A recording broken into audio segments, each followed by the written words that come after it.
Hey everybody, it's Jesse. This stream, I'm having troubles with my streaming, so that's why it was delayed. Um, I'm thinking this is probably a pretty bad stream, so let me know in the live chat what it's like. So I'm streaming from home today, and my connection, my upload connection is not nearly as fast as it is like I think my upload speed at work is like I don't know, like 25 times faster than what I have at home. So I'm not seeing anything in the live chat right now. Let me see if anybody's actually in here. Oh, okay. I see a couple of people. My analytics must be lagging a little bit because it said nobody was in here. All right, so that's good. The control room and YouTube is just giving me all kinds of red error messages here. So I kept thinking this wasn't going to work. So luckily, because I kind of suspected that my quality of my stream might not be as high as normal, I've decided to just tackle the load balancing issue that we've been talking about, for I don't know, at least a week. I think maybe I've been mentioning it. Uh, so I figure that'll be easier to see than a lot of code. So it'll be mostly done in the terminal. I can make just kind of blow it up really big, and you'll really only have to look at me doing one command at a time. And actually, not even in the terminal. There's a lot of stuff will just be done right in the browser. So that should be easier, even if the quality's a little bit lower.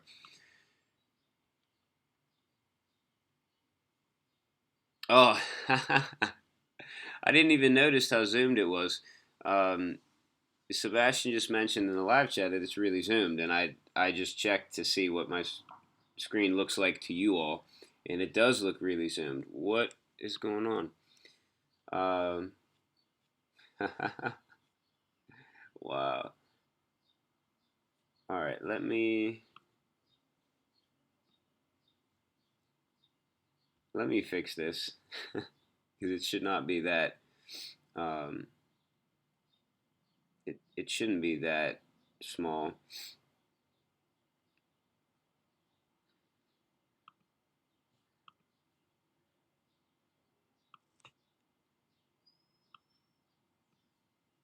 Let's see.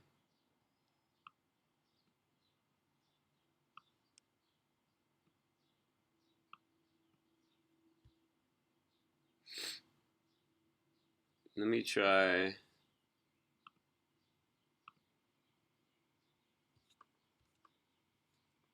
Let me try switching to another display and see how that looks for you.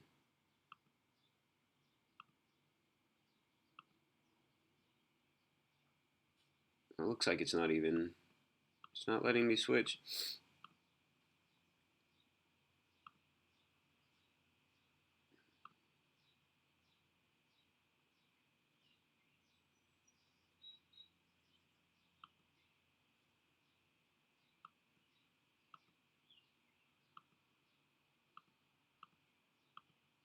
Hmm.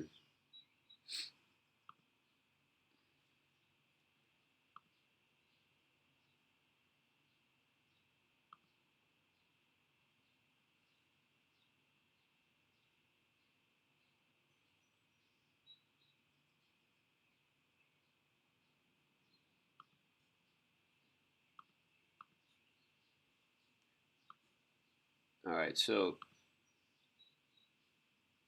let me I'm actually let me take a second and I'm gonna restart the stream. So it might go down for a second. I'm gonna start it right back up again. I just need to I don't know. A few minutes ago, it was displaying fine, and then I just switched from one of my displays to another, and then now I can't switch back. I can't change anything. So I just want to restart I'm using OBS to stream. I just want to restart it quickly and see if that makes a difference. Hopefully, I've never actually stopped and restarted a stream before, so hopefully this just picks up right in the same event and it doesn't mess everything up. Otherwise, I'd hate to have to start a new event, but I'll get it started. Sorry for the delay.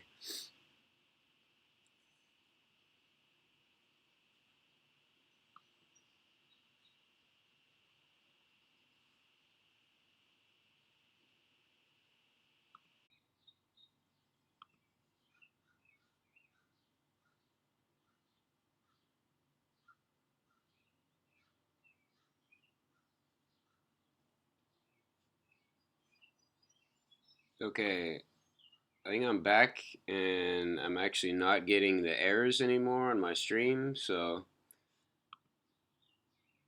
let me know if you can hear me, if you can see anything.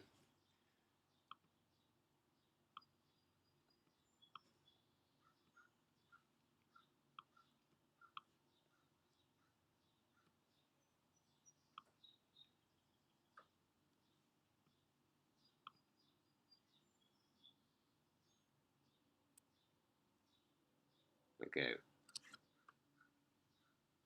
just working the video. So, can anybody hear me now but not see the video, or can you not hear me at all? I mean, I'm gonna type in the chat too.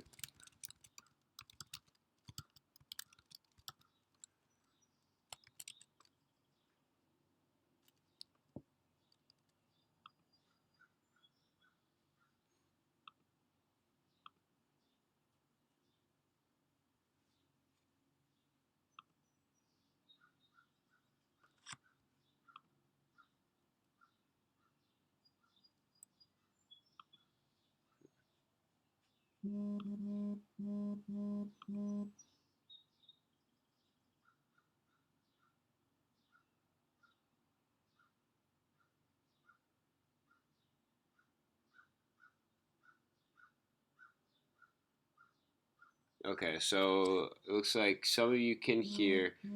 There's maybe like a minute delay between what I'm doing and what you all see.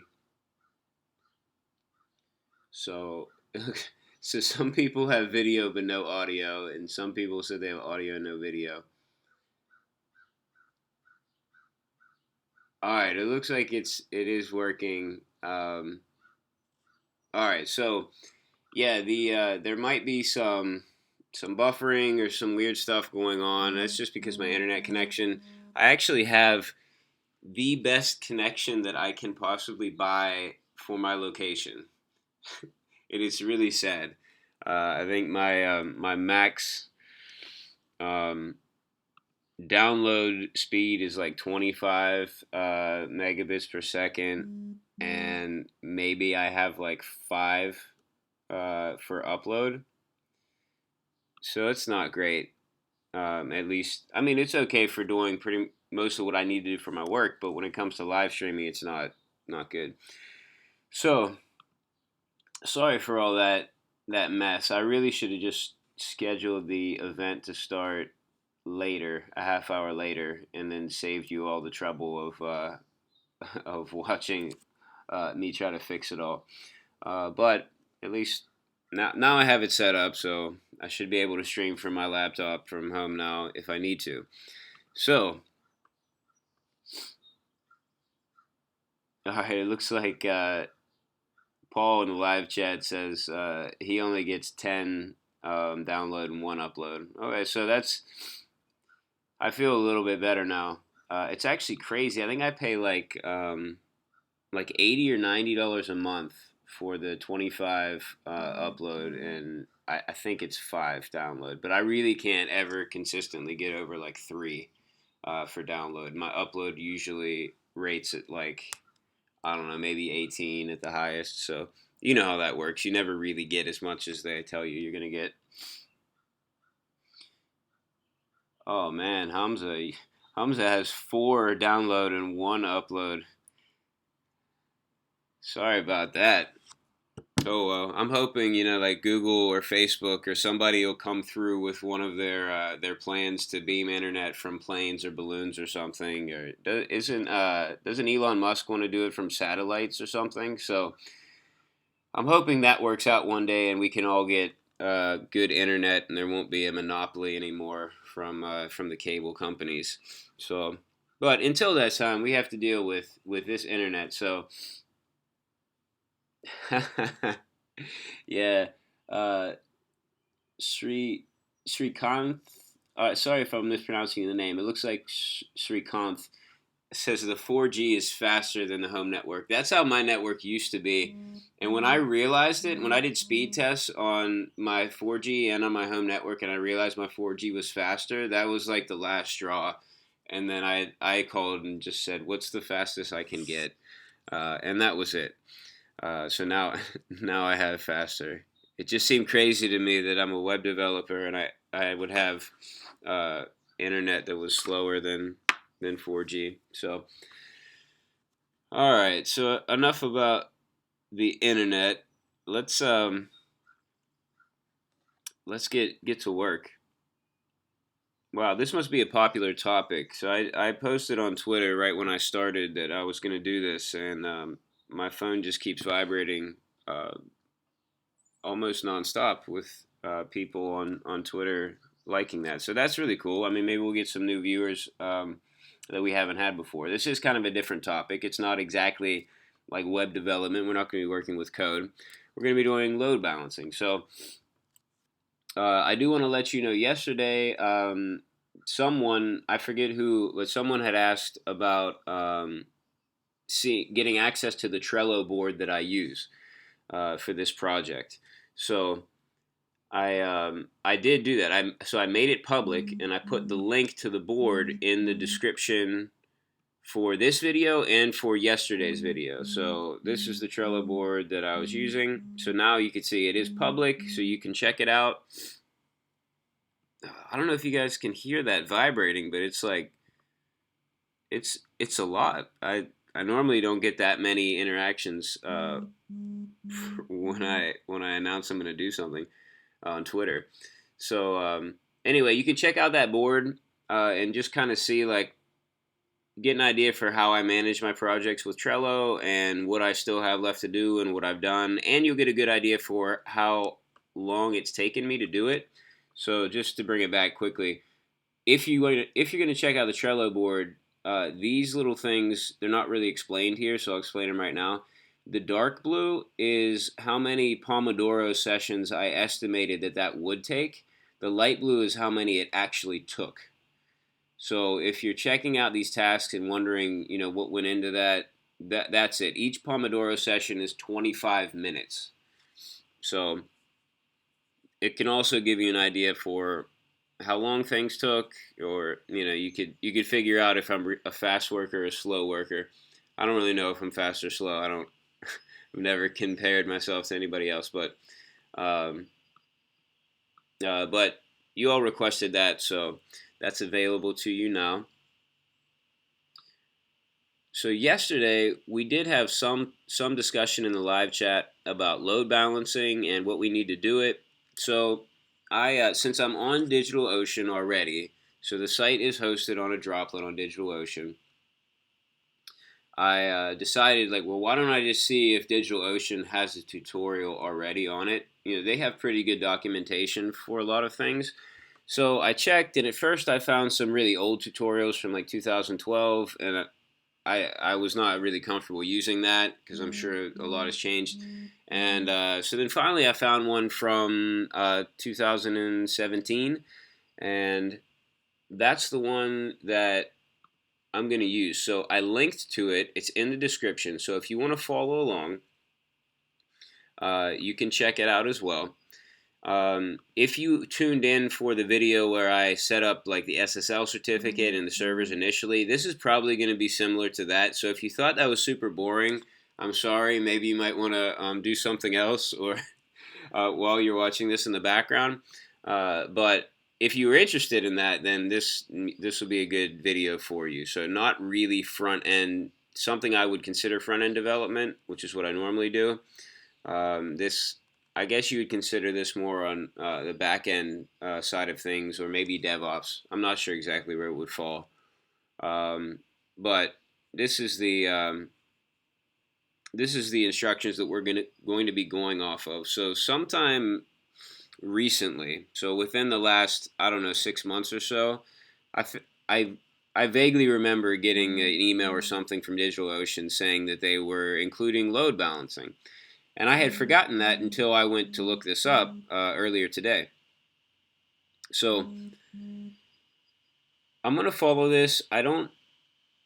They're doing it for 3. I don't need 3. I'm only going to set up 2 droplets. So here's the plan. The first step is clone my droplet, or I forget what it's called in DigitalOcean terminology, but the first step's going to be I need a copy of my droplet running to test it.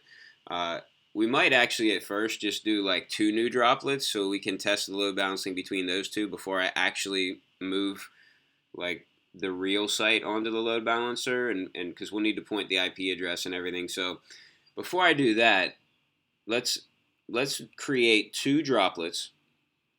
And if I can create these, if I can just like copy these, that'll probably be the fastest way to do it.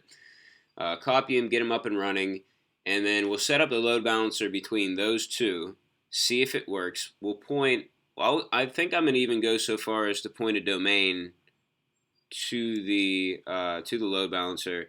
We definitely need to be careful to make sure the SSL still works. So that's going to be something we need to remember to test. And then if it all works and everything's good, then we'll take down one of the droplets because I don't need 3 droplets, and we'll move the live droplet into the load balancer. And at the same time, we will point the actual domain for the website to the IP address for the load balancer and not for the droplets themselves. Then the load balancer will take care of the balancing between the droplets. It'll just direct traffic to either one unless it detects that one is down. I think it's by default it's going to check every 10 seconds to see if one is up. And if it detects that one of the droplets is down, it'll just direct everything to the other one, and that's perfect. That's exactly what we want, because when we have one down because we're updating it, or if something crazy would happen and it actually did, legitimately go down for some problem, then it would direct it to the other one. Then once we have the first one back online, we'll switch to the other one and update that. So it'll be one extra step for updating, but for that extra step, we will be gaining basically 0 downtime for our site, which is awesome because I think I mentioned yesterday that we have somewhere between 30 seconds and 45 seconds of downtime, which is mitigated by the fact that we're doing some aggressive caching, even some client-side things with the service workers. So most people don't actually feel that full 45 seconds of downtime, but I still would rather not have it. Oh, I just checked the live chat. Let me check the live chat just quickly before we get started, just see if there's any questions, if I need to clarify anything, and then we'll get into it. I expect that this will be a little bit of a longer video. One, because I wasted the first 20 minutes just trying to get this set up. And if you're just joining me, sorry about the delay. I'm streaming from a different computer and a different location than I normally do, so the setup was a little weird and had some unexpected problems. So I'm gonna check this out. It looks like so I don't know how to pronounce it. QNOOX. I'm pretty sure that's not really somebody's name. If it is, let me know how to pronounce that. They mentioned that DigitalOcean retweeted my stream call out, so I did tag DigitalOcean in the tweet. So that explains why I was getting so many retweets and likes on that. So thanks for letting me know. I didn't want to take the time to actually look at my Twitter and figure that out during the video because that would not be helpful for you all. I'm sure everybody knows how to use Twitter here and doesn't need me to demonstrate that. All right, so let me check. There's not a whole lot in the live stream, so this should just take a minute. After I check the live stream here, then I'm gonna kind of leave it alone for a little bit and get to work. The Random Shots says, nice website. Just checked out the site. Thank you. I appreciate that. Thanks for checking it out, and I'm glad you liked it. Also, as a question, what's the best laptop spec for a web developer? Should I get a MacBook? Okay, so there are some people already answered that in terms of laptops. If you want my opinion, I currently am on a MacBook Pro. I think it's like a 2015 model MacBook Pro, so it was the last one that still had an HDMI port, which is why I wanted it. It has like the base specs. There's not. I don't think I got the upgraded RAM or anything like that. So I actually can't even remember. I think maybe I'm running like eight meg or I'm sorry 8 gigs of RAM. So I wish now that I actually got a bigger hard drive, but at the time I didn't want to spend a ton of money on a new laptop, and I just went with a refurbished one. So if I was going to get a new laptop, so I like my MacBook. It's great. The display is really nice. It's the Retina display. So it's like 2K. The touchpad is the nicest touchpad that I've ever seen on a laptop that I've ever used. So I really like that, and I like that it matches.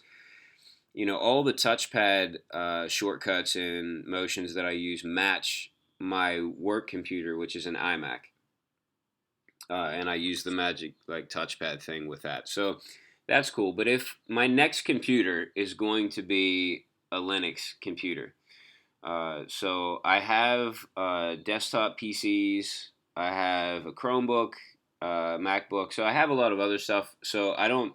If I need to use those, I have them. So I think I'm going to go with Linux. I actually just read a good article. I don't want to say just, maybe it was like 2 months ago or something, but I read an article about the best laptops for developers that run Linux.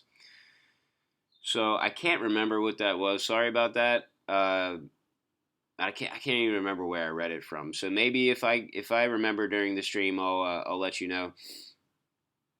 But I would go with that simply because I'm starting to get used to Linux stuff, using it on servers. The Linux commands are like pretty much for the command line are like the same as for Mac. So you have the same stuff. For a PC, it's a little bit different. So I would kind of like to keep that the same. I with the ransomware stuff that's been going around. Like I've never gotten ransomware, and I'm pretty careful about things on the internet, so I'm not really worried about it. But it's nice that Linux wasn't affected, Mac wasn't either for that reason. So anyway, hopefully I answered your question. I know I didn't give anything specific, but there's also just kind of a factor for me of Linux is the major operating system that I don't have yet. I have Mac, I have PC, I have Chrome OS, so it would be cool to just have Linux so that I could have all the different environments that that 99% of people in the world are using for their machines. So that would be kind of cool to have experience with all of them. All right, let me scroll down. A lot of this is just you all letting me know that the stream's either working or not working. All right, Sky VD asks, show us some CSS coding.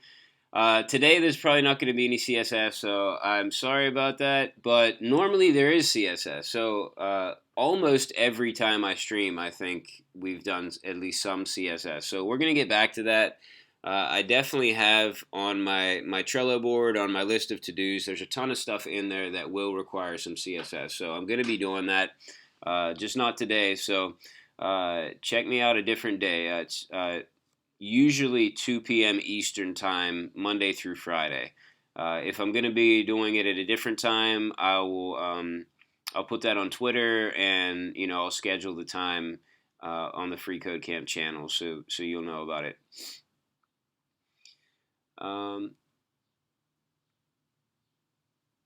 Marcus says, new to Free Code Camp, how good the content from here is compared to different, not free content like Udacity.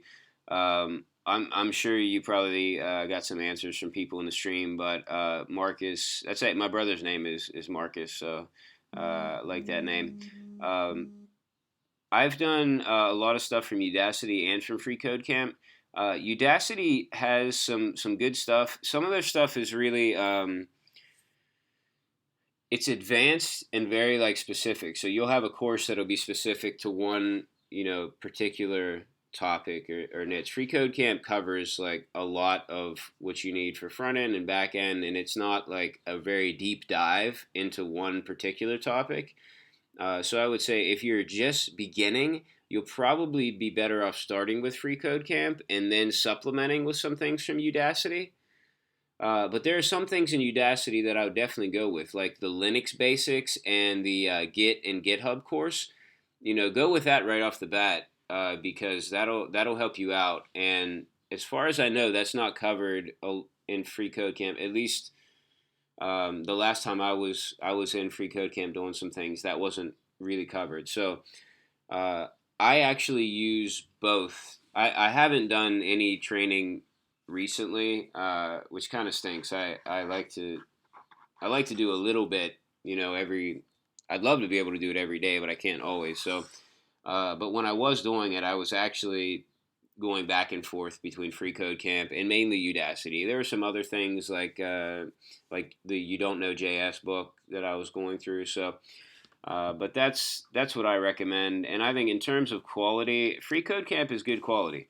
I've done a lot of different free and mostly free resources. I haven't done paid. I mean, I've done Udacity, but that can be a paid resource. But I didn't. I just did the free version of it. So I would say quality wise, it definitely compares. It depends on what you really need to learn and what you want to learn. All right, so let me. I want to get to this, so I'm just going to kind of skip a little bit. Sebastian, your name did change to Sebastian in the live stream, so awesome. Okay, so I'm going to cut it off there, and as far as looking at the live stream. So at the end, when I'm done, I'll come back and check out what I've missed. But now I want to get to work because um, we're pretty far into the stream now, and we haven't done very much load balancing. All right, so the first thing we're going to do is clone our droplets. So let me go back to droplets. I've never actually cloned a droplet like in the same account. Like I've made a snapshot and then transferred the snapshot to somebody else, to a client account. So let's see how we do this. Or I can try it the smarter way and just look up how to clone a droplet.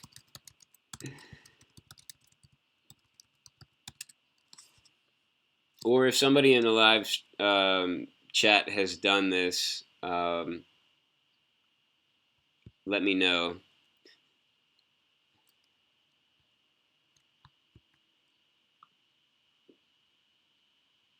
And taking 5 minutes to figure out how to do this is going to save us a lot of time because otherwise we would actually have to set up droplets, manually.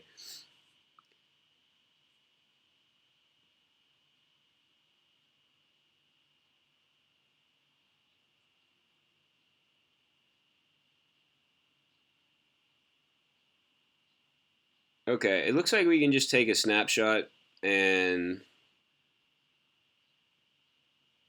then make droplets based on that snapshot. So let's try that. So I've done that before.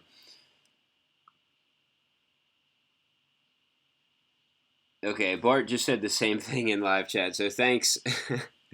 uh, let's let's do that snapshot.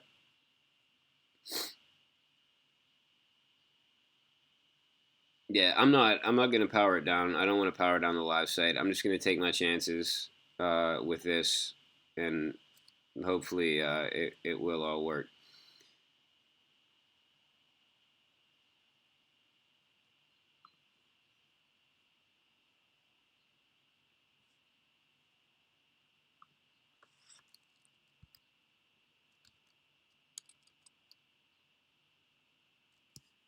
Maybe I should have powered it down.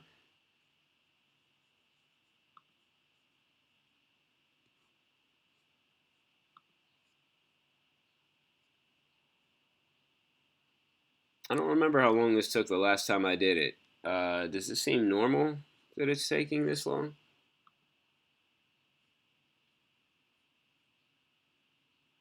There's not really an option to cancel it, so I guess we have to wait. All right. Yeah, I'm seeing some new names in the live chat. So welcome. If this is your first time watching, or maybe just your first time chatting, thanks for joining in. If you haven't joined before, I'll just let you know kind of while we're waiting for this to work. Um, this this channel is this not the channel itself, but this particular show on this channel is pretty much just me doing my everyday job as a front end developer, and it's not rehearsed, and mistakes are definitely included. I don't claim to be an expert in anything, so feel free to correct me in the live chat or in the comments in the video if you notice I did something wrong, or if you have some suggestions for me. That would be awesome. I often have people give me a suggestion, and it ends up helping me out a lot. So hopefully, we all learn something from this. I hope you get something out of it, and I know I'm definitely getting something out of this as well. A lot of help and encouragement from you all. So I'm getting impatient with this. All right, finally. I'm glad it did something. I was like just about to refresh the page, and I'm not sure if I would have messed anything up if I did that. I mean, DigitalOcean's pretty on top of things, so I'm sure that they've thought of what happens if somebody refreshes. All right, so we got a snapshot created, so we should be able to create a droplet from the snapshot. Yep. So let's create a droplet.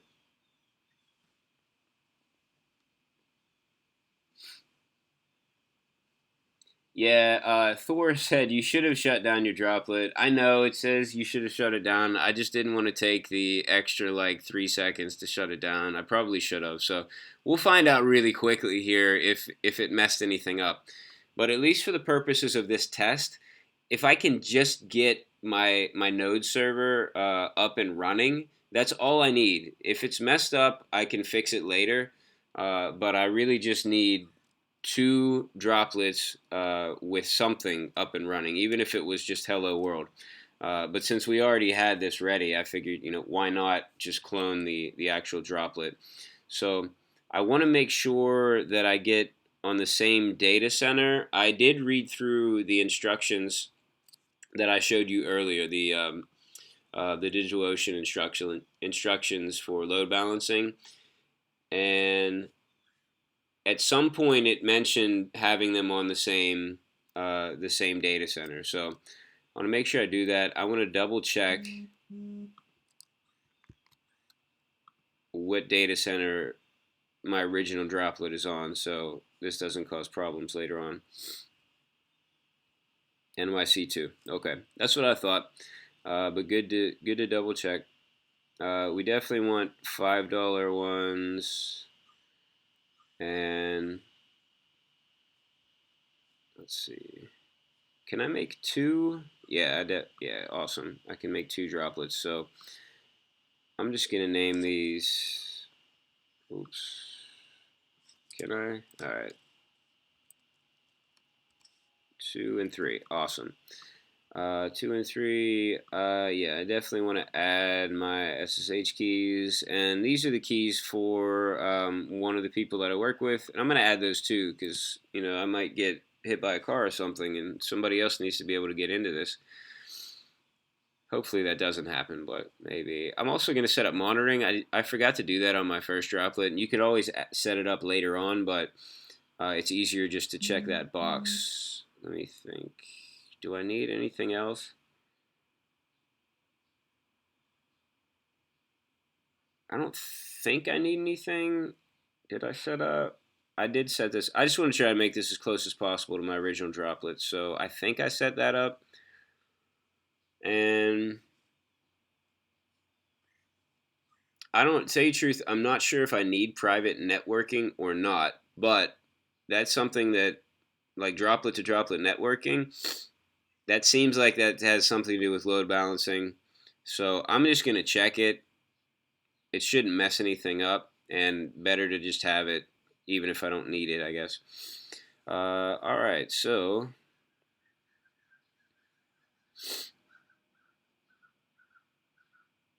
that's it. Everything looks good. I should. Oh, okay. Thor says it shouldn't matter for load balancing. All right, so it won't mess anything up. All right, cool. So I'm not gonna uncheck it. I definitely believe you, Thor. I'm just not gonna uncheck it because why take another step if it doesn't really matter? And who knows? Maybe I will use it someday. All right, so these are being created.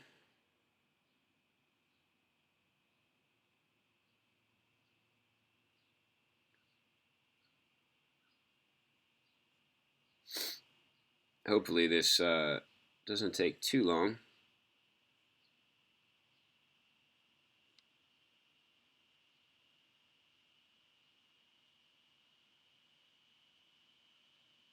Okay, Um, Thor in the live chat says it will add an additional interface.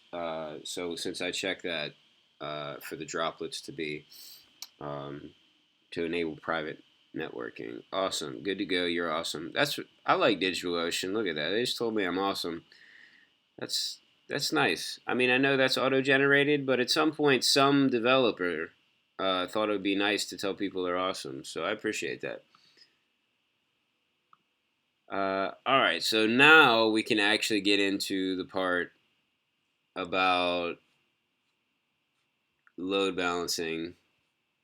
I guess maybe we should actually start these servers first. So, yeah, let's start the servers first and make sure that they're actually working. So, I'm going to SSH in, and hopefully everything is fine with my keys. My SSH keys. Let me make this bigger because this looks small to me, so I'm sure it looks really tiny. Whoa, that was too big.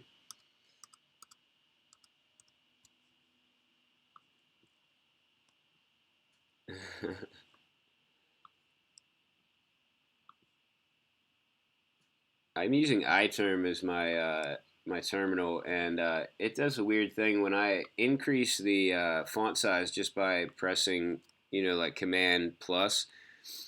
It actually increases the entire window, so you can see like the whole window is getting bigger. So usually that doesn't happen with every other program. Uh, but sometimes it makes it go onto my other screen and messes things up a bit. All right, so let's SSH into. Now I don't know if this would actually copy my user or not. So I'm gonna try to use my username for my other droplet. If not, I'll just try to go into root and see if that works. Because I don't think I ever went in and disabled root like I intended to do. So if you remember when we were setting up the droplet originally, the plan was get everything set up, and then once we were confident we didn't need to mess with root type of stuff anymore, uh, we would just totally shut it down, and we'd still be able to use sudo with my username. So uh, I think I copied this. Let me.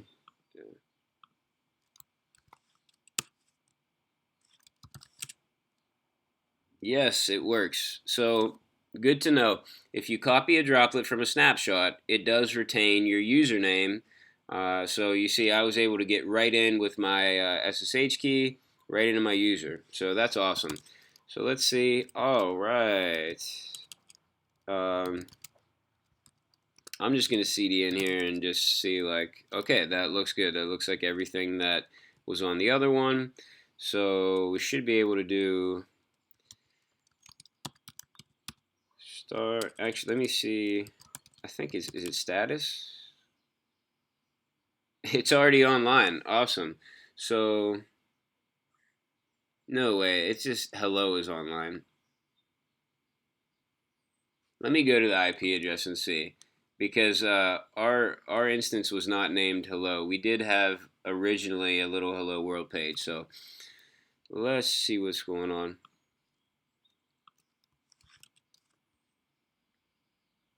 No way. All right, it did run. Amazing. Whoa. That's not at all what. How is that? All right, I'm a little bit confused here, and sorry if my inexperience of this might be coming out, but I clicked this one. Did I click the wrong IP address, or are all my redirects and things? All right, so I had not expected this to happen. I thought that I would have to do some extra setup, but it seems like everything is copied over and working, including the fact that it's. This is just weird. Because I assume my IP address, all right, or my domain is pointed to an IP address, right? It shouldn't be. It's just redirecting me, right? That's what's happening. So because my Nginx reverse proxy is set up to redirect all traffic, is that's what happened? Maybe that's what's happening, and I'm gonna go back to the live chat and see if somebody's.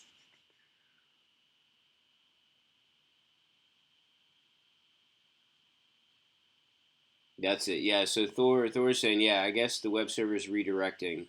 So yeah, if a few maybe like 2 weeks ago or something, we set this up, and we're using Nginx as a reverse proxy.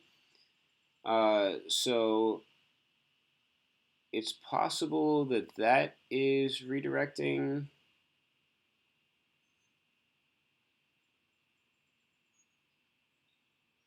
The problem that I'm seeing here is, well, if this is just redirecting me to this droplet, this original droplet, then like how am I supposed to know one if these droplets are really working?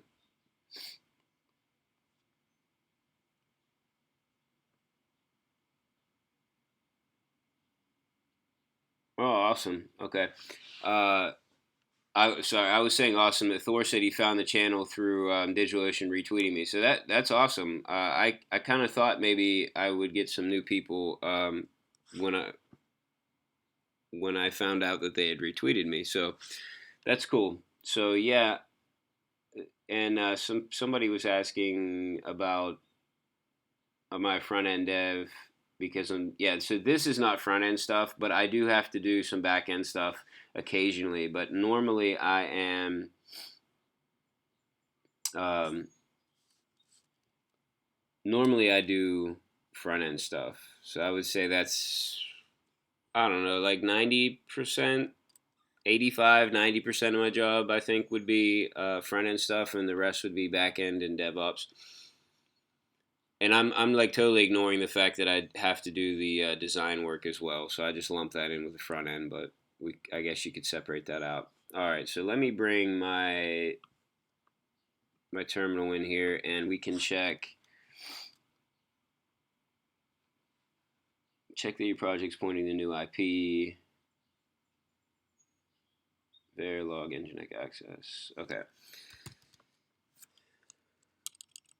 let's go.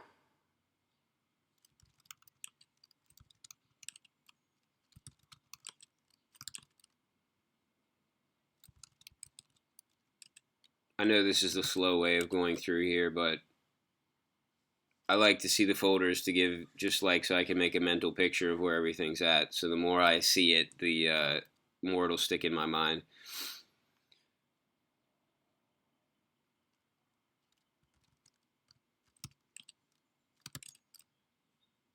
Cool.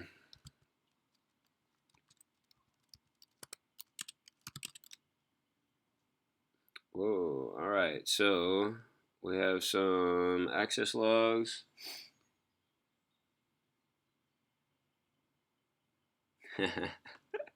All right. So the Thor just gave me a nice command here. Tail Um, I've never used the tail command before. What's tail gonna do?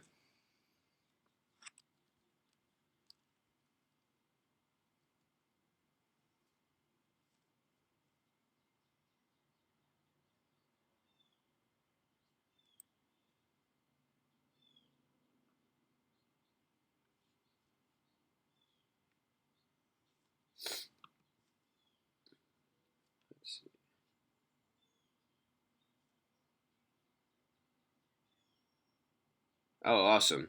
Okay, good to know. Just learned a new command. Tail lists the last 10 lines of the file, so you can see new lines floating in. Awesome. I like that. And the F will do it live. Cool. All right, so I'm just copying and pasting that in. No, did you mean?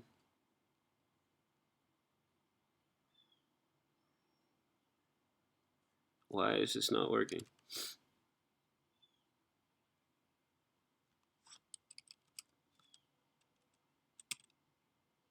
Hmm.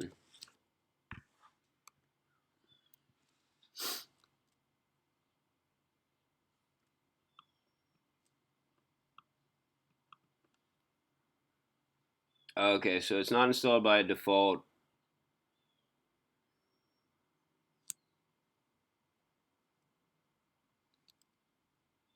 Okay, so it's just apt install. Okay. What distro is it? This is Ubuntu 16.04.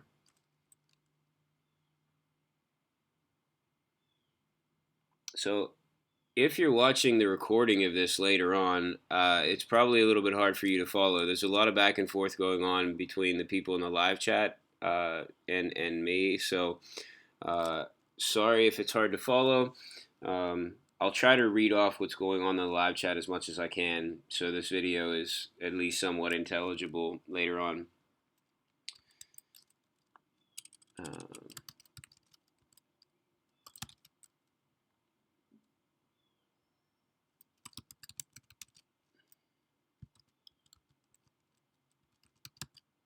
Okay, so I'm gonna try. So Bart in the live chat is giving me a command to install this package that will let me read my log files, and that will give me um, an idea of what's actually going on with my server.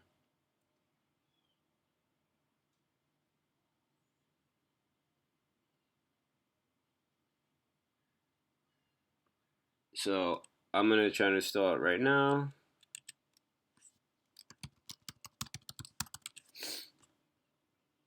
Awesome, and I already have it. So how do I not? Uh,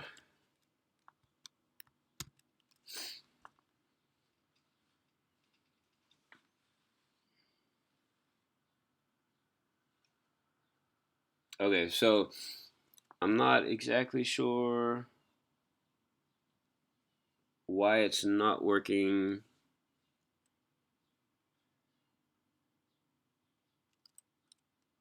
So let me try this command again. Now it's still giving me that.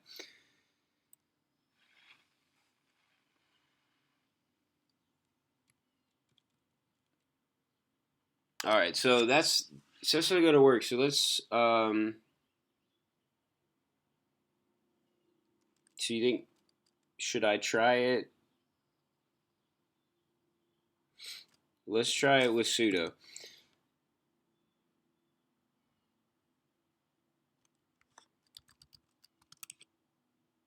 Nope, not found. Okay.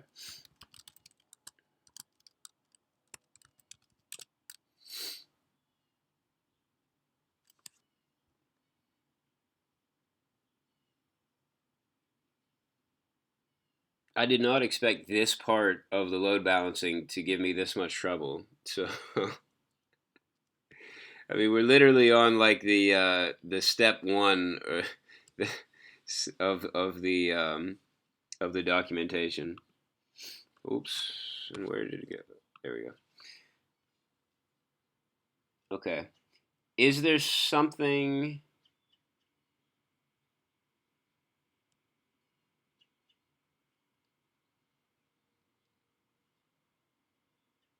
Is there something else that I can either use to read that log, or can we think of some other way to just see what's going on? Would it be worthwhile to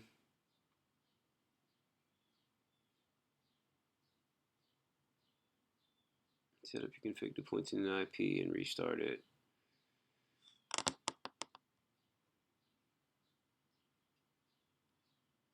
So,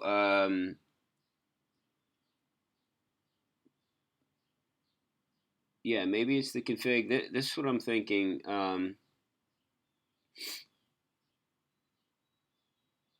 Is there something in my Nginx config that I should change now that I've changed this? And will that make a difference? Should I just take out the redirect? Okay, so Bart says maybe there was some corruption in a core file or something like that. Maybe because I did not stop my server and then make the snapshot. So that's that's entirely possible.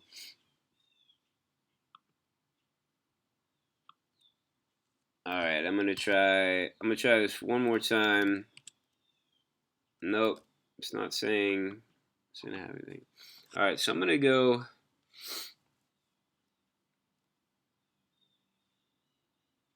Let's see how I'm gonna do this. I need to get to. I can never remember where the Nginx config file lives. So if somebody knows offhand where that is, and can let me know, it'll save me some time from trying to look it up. Um, I don't do it often enough to remember it, so I always just have to look it up.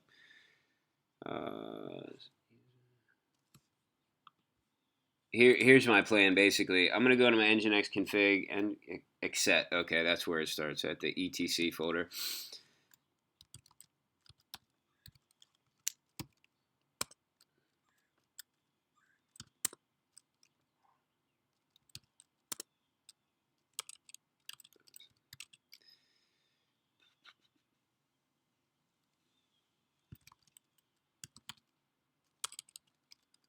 I think I put.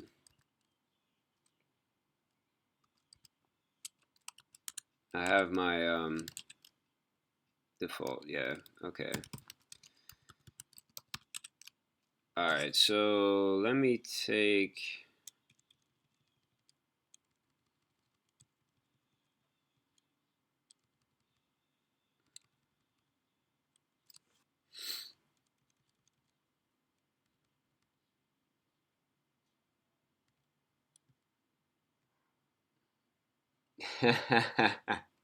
Thor says, "Arg nano." Uh, what's your? Oh, you're right. I do have to run it as sudo. Another thing I frequently forget. I'm gonna get out of nano now because I need to run it. I can view it right now, but I can't edit it unless I run it as sudo.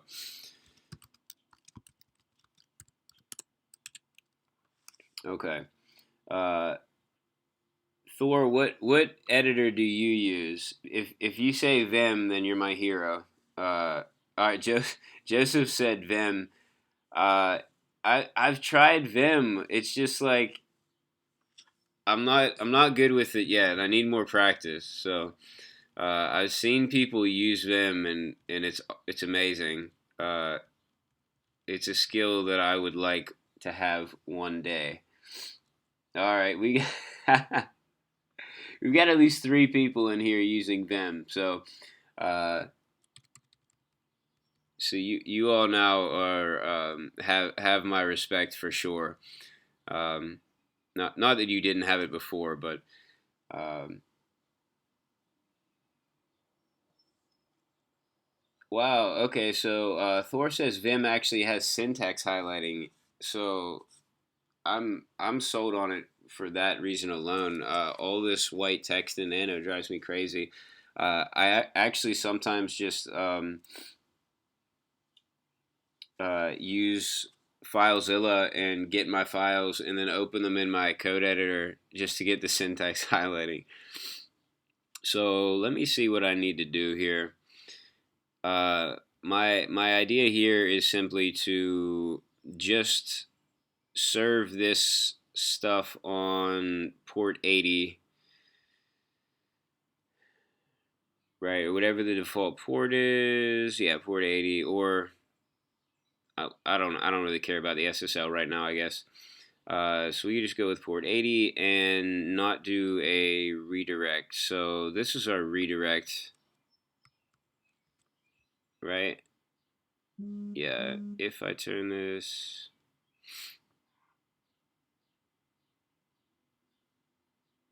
yeah. So let's say I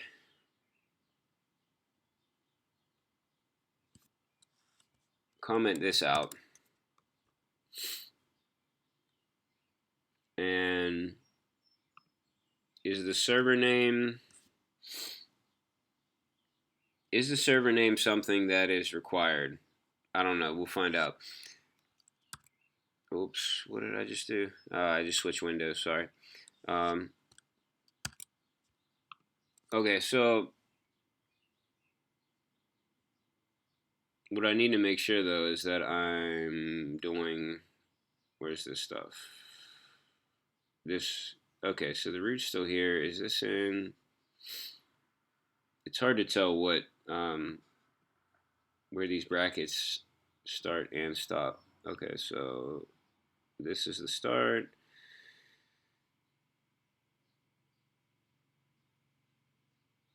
How about this? Let's just take, I'm gonna look at the live chat in a second. If you're typing in live chat that I'm doing this wrong, I'll look in a second. My idea is simply this server block was ending here and this one was beginning, but I'm just going to keep it going. So basically, it's not going to end. It's not going to begin a new one. I'm going to comment out this SSL stuff just for the time being, and oops, and hopefully I don't. Do I need this? I don't remember. Yeah, I don't want these SSL config snippets. So let's see. That should take me back to what I had originally before we set up the SSL, or at least be close to it.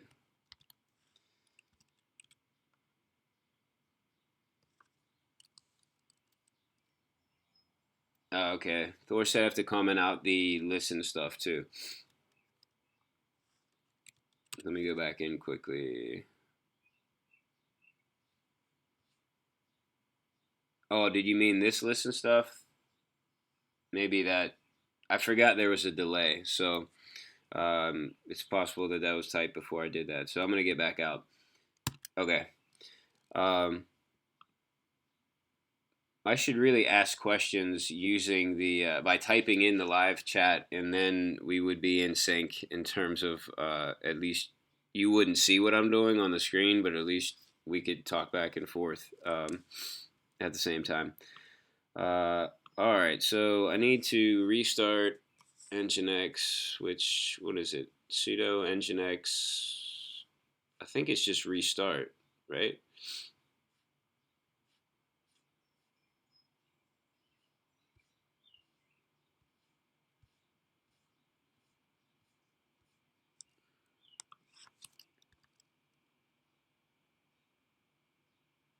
Or is it system control? That's it.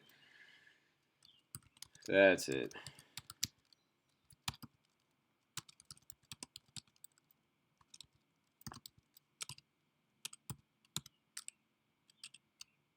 Okay. Now let's try to go to this IP address and see if I totally messed it up or if we're going to get something. So it shouldn't redirect us anymore. And it did. Dang it. Okay, so how did we still get redirected?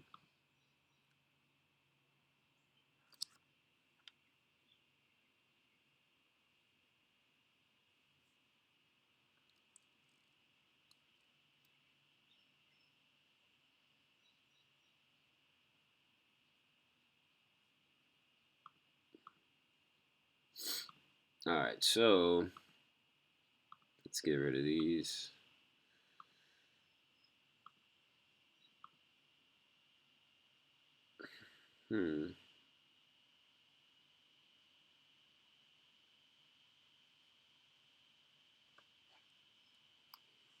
Yeah, Umberto asked, did I restart the server? Oh, shoot. Thor mentions, I used 301, so that tells it that it's a permanent redirect, basically. So it's possible that this is a cache issue. So maybe I just need to...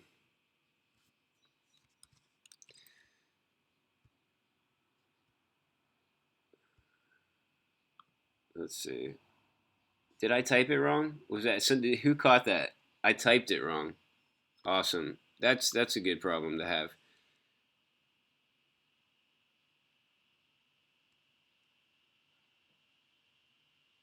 Okay, I didn't. All right, saying I didn't type it wrong. I'll restart it again just to sudo temctl nginx. Yeah, that looks right. All right, so let's try let's try some things here. No, that's not. I don't want to restart that. I don't want to restart this one. Or I could just try it. All right, yes, progress. I got a 502, but that's the most happy I've ever been to see a bad gateway error. All right, we're getting somewhere.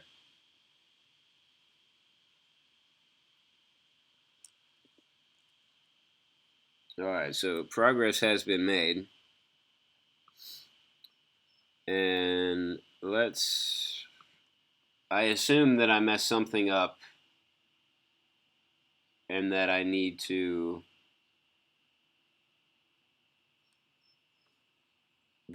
edit this file that I just edited.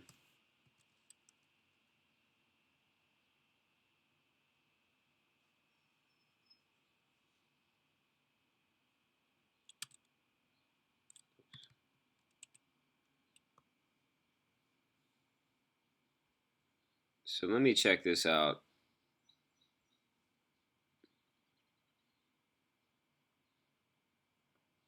Actually, do I have... Yeah, so I'm going to open this. I'm going to make it big so everybody watching live can see this and check it out and see.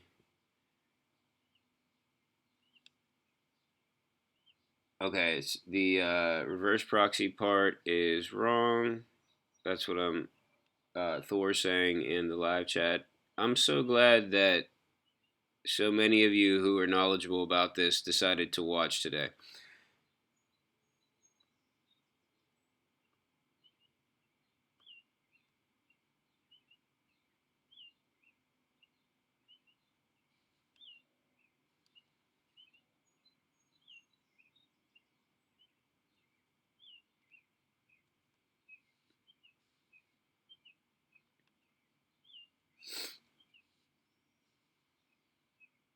And actually,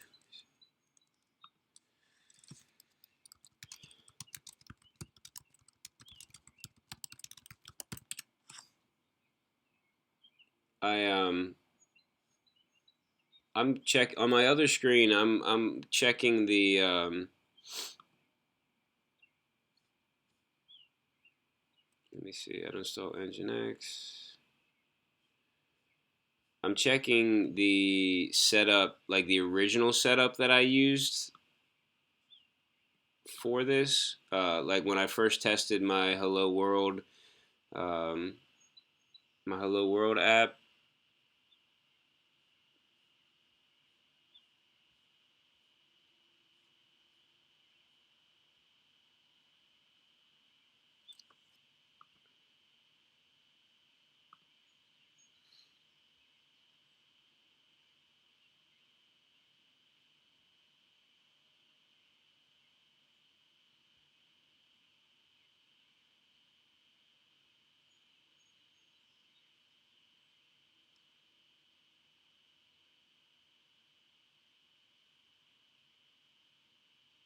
Actually, I want to check on my other screen. I'm going to check really quick in my server.js file to make sure what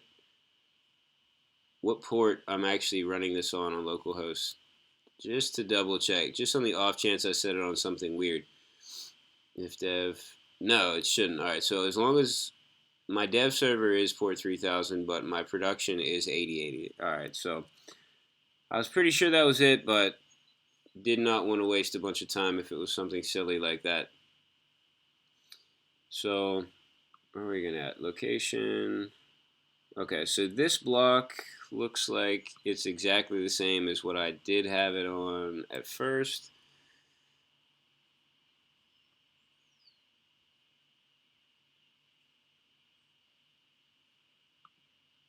And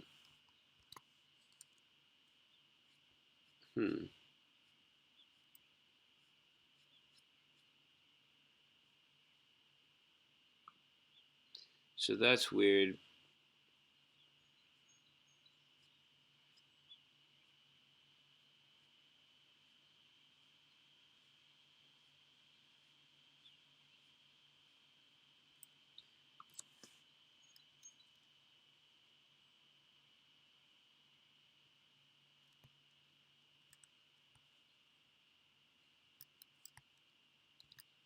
I want to run.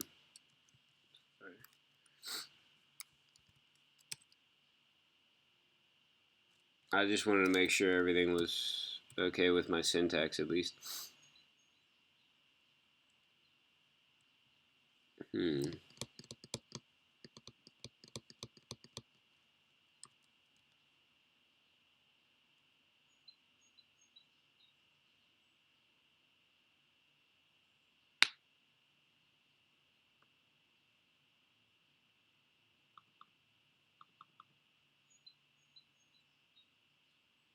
Okay, so all right, so I'm getting several different suggestions here. So I'm gonna check with PM2 again just to see, like, okay, we're running.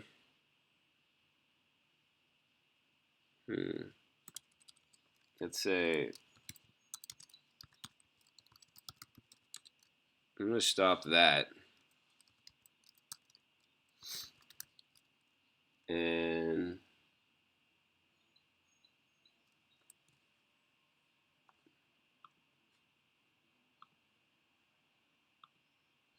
let's see. I need to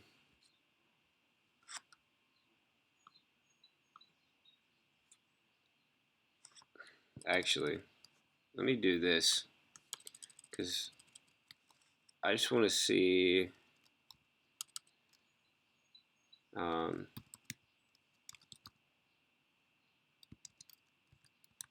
I think start. Let me check how I have this in my package JSON here. I think it's just start. Yeah. npm run start. There we go.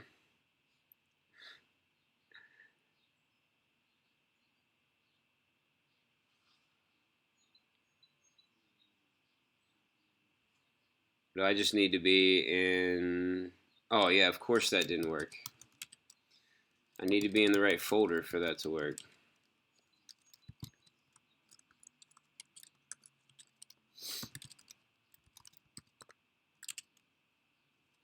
All right.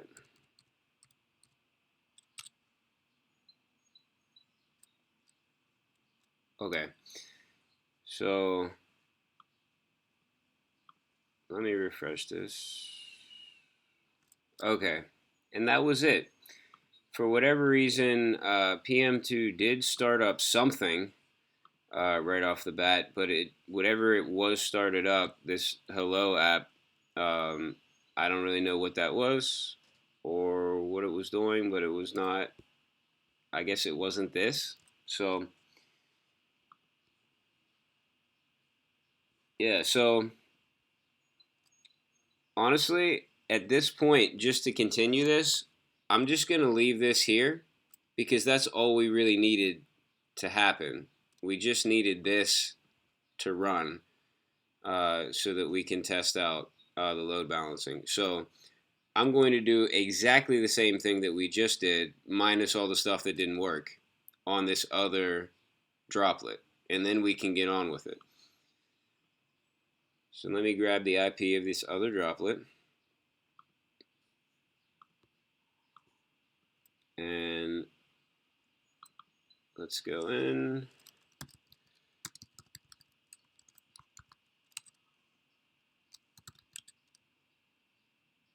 Okay. Nano, and what was that? ETC. Um, was it Nginx?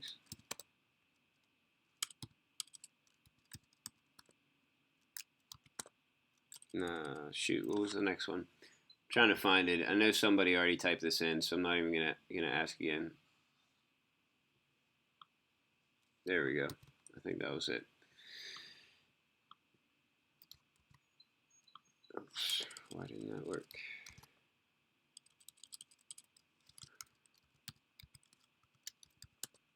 There we go. And that's not. We had it in sites available, and it was default. Correct. Okay.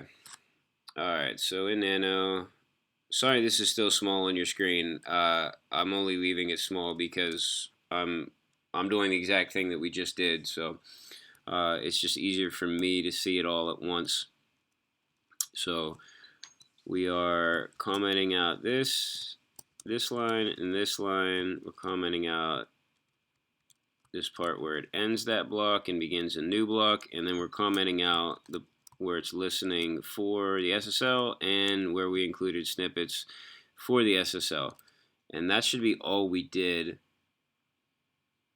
Yep, that's all we did. So, and I'm pretty sure I forgot the sudo, so this is not going to work. Let's see. Haha, dang it. Alright, so we're going to have to not save the changes, and I'm going to have to use sudo this time. I told you I always forget that, and I literally forgot it after 5 minutes.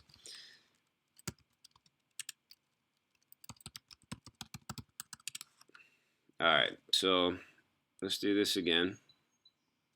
At least I'll probably get good at this since I'm having to redo it. Oops, that's not it.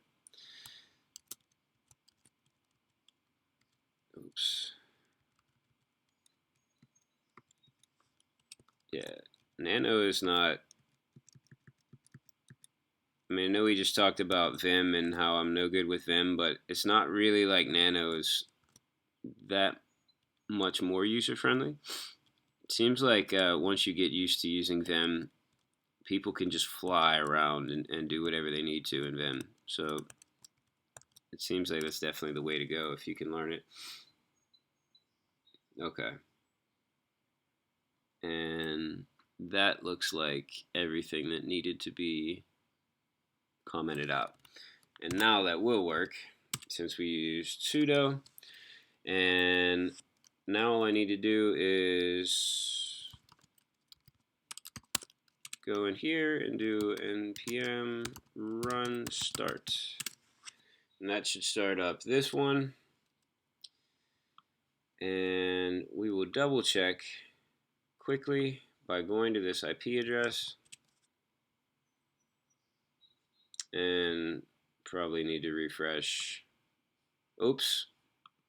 I'm sure you all caught this. I didn't look at the live chat. I forgot to restart Nginx. So let's do that.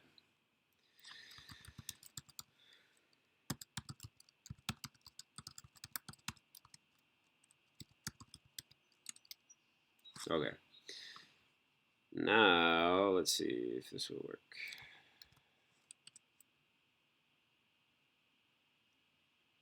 Okay, we got the bad gateway, so that's what we were looking for.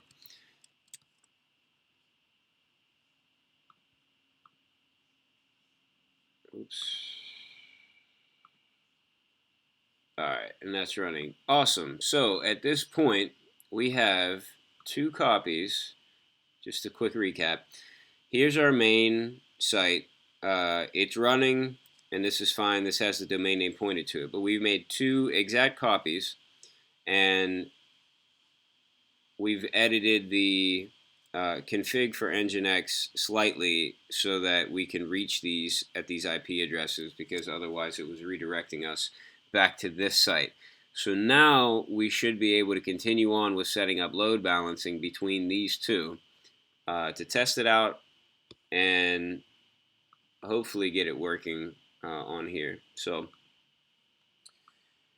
let me scroll down here to see the live chat.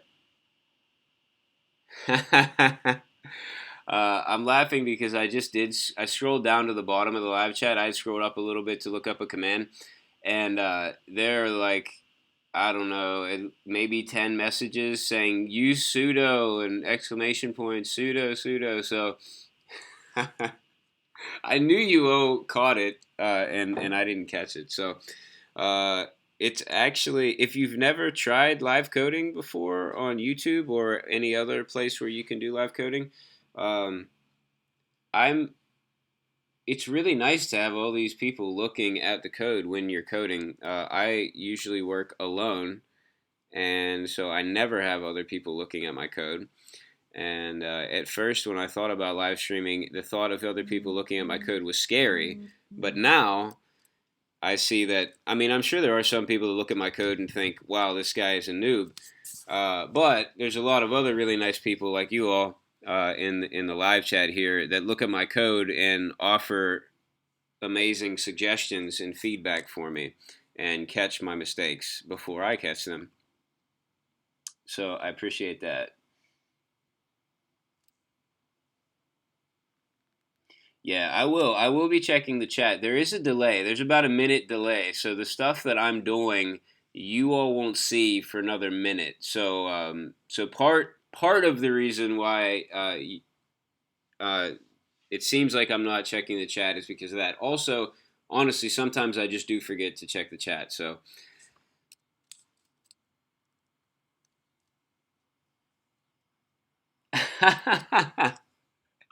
all right. So evidently, as I went through and it's had, I said that, you know, they were saying sudo with exclamation points. I assumed they were just yelling sudo at me. But sudo with 2 exclamation points is actually a command. So uh, I apologize for the frustration that I must be causing you by by misunderstanding what's going on here. So I don't know what's okay. So brings in the previous command and adds sudo to that line. Oh my goodness, that command is going to change my life. Okay, so this is an excellent thing that was just brought up here. So I don't know how to say this, but the user is QNOOX. So if you're doing a command with when you want to use sudo, let me bring up a window where I actually have I can write in. So let's say you want to do something sudo. If you just type in, like you've typed in the command once, right? So I don't even know something I could. Trying to think of a long command I could do. I can't think of something on the spot that would be long. But let's say, let's say that I typed in a really long command, but I forgot to use sudo, right? So I hit enter and I'm like, oh man, I forgot to use sudo. Instead of having to type that command in again or having to do like I just did where I actually like scrolled back with my arrow keys all the way to the beginning, if I just typed in sudo and then 2 exclamation points, it will actually bring up the previous command and then add the word sudo at the beginning so I don't have to do that. And that is awesome. That's an amazing tip. So if you only get one thing useful out of this live stream today, if it's only that, then I think that's worth all the time of doing this live stream. And thank you so much for telling me that, because that is going to save me. I don't know. It's going to save me like a few seconds here and there, but it's going to add up over the course of time to probably a lot of time and a lot of frustration gone because of that command. So thank you very much. Okay, so now we can finally get on with actually setting up the load balancing. I hope that at least, I know there's a lot of people in the live chat and a lot of people watching right now that are, this has probably been a little bit painful to watch me go through this, and you've already got this down and you know what's going on. But I at least hope that there are some people who have never done this kind of thing before, and you're getting some type of value out of this. So, I mean, hopefully there's some value in me, kind of fumbling through this for the last hour. So the droplets are now up, and we have a site running on each of them. So that brings us to step 2 of our documentation. If you're following along, the link is in the description. This is step 2. So we need to go to load balancers. I'm going to move it to my other screen so that I can actually do this on this screen and you all can watch. I'm going to make it a little bit bigger for you. Oops, didn't want to do that. I need to go here anyway. So networking, load balancers. So now we're going to create a load balancer. And create load balancer. Build hourly at 3 cents, no additional bandwidth charges. Okay, so I'm going to create this load balancer. I'm assuming that this is within budget. $20 a month is not a huge deal, and we're actually saving money in terms of where we were going to host it at before. So what was budgeted for, we're still under that, so I'm not too worried about this. And if anybody is watching from where I work and you know the budget stuff better than me, please warn me now before I purchase this.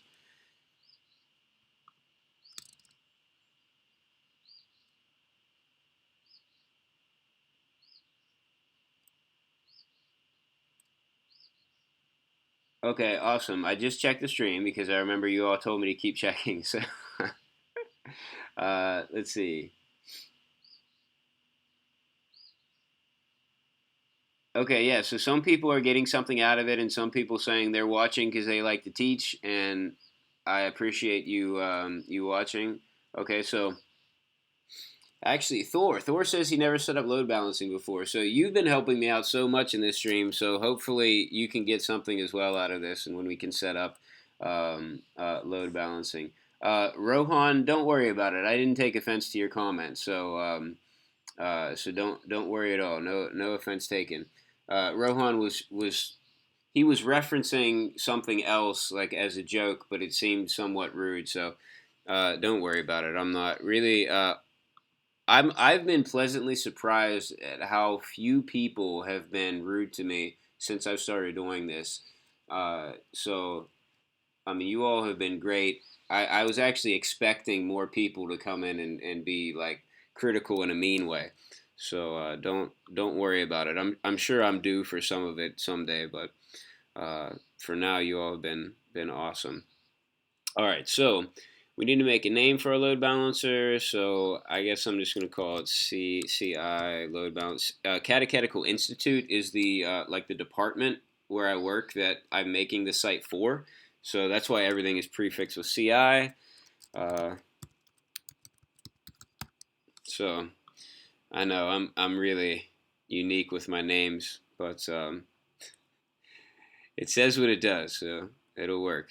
So we need both. We prefixed everything with CI or droplets, so this should be easy. Yep, we got 2 and 3.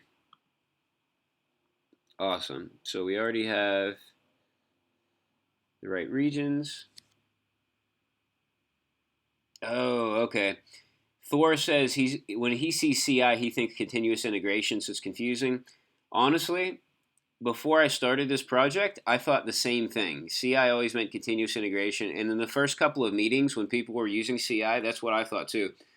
But now that I've been working on this so much, my brain has shifted, and now I do think of CI as catechetical institute. But I'm glad you brought up continuous integration because that's something I'm really interested in. So if anybody listening now has any good resources or something that you use for continuous integration, please put it in the comments or direct message me on Twitter. I think there's a link to my Twitter in the description, or you can put it in the live chat because I would love to know what you all use or what your suggestions are for that. All right, so we need to load balance. Set how traffic will be routed from the load balancer to your droplets. Okay, so for now, I think this will work. At some point, we do need HTTPS, but right now our droplets aren't using HTTPS. So just to test, I'm going to leave it like this. I'm assuming that I can change this later on. If not, I'll have to just make another load balancer, which, yeah, I guess I'll do. I won't do it live. I won't make you go through all that, but maybe I'll. Okay, so this looks good. Let's look at our default values. So round robin. If you're not familiar with some of these, I'll go through a little bit, and I'm not an expert. I've just read up on it a bit before this. Round robin means like it's just going to pass off each session to a different server. It's not going to check like the load on the servers or anything like that. So it's just kind of spreading things out.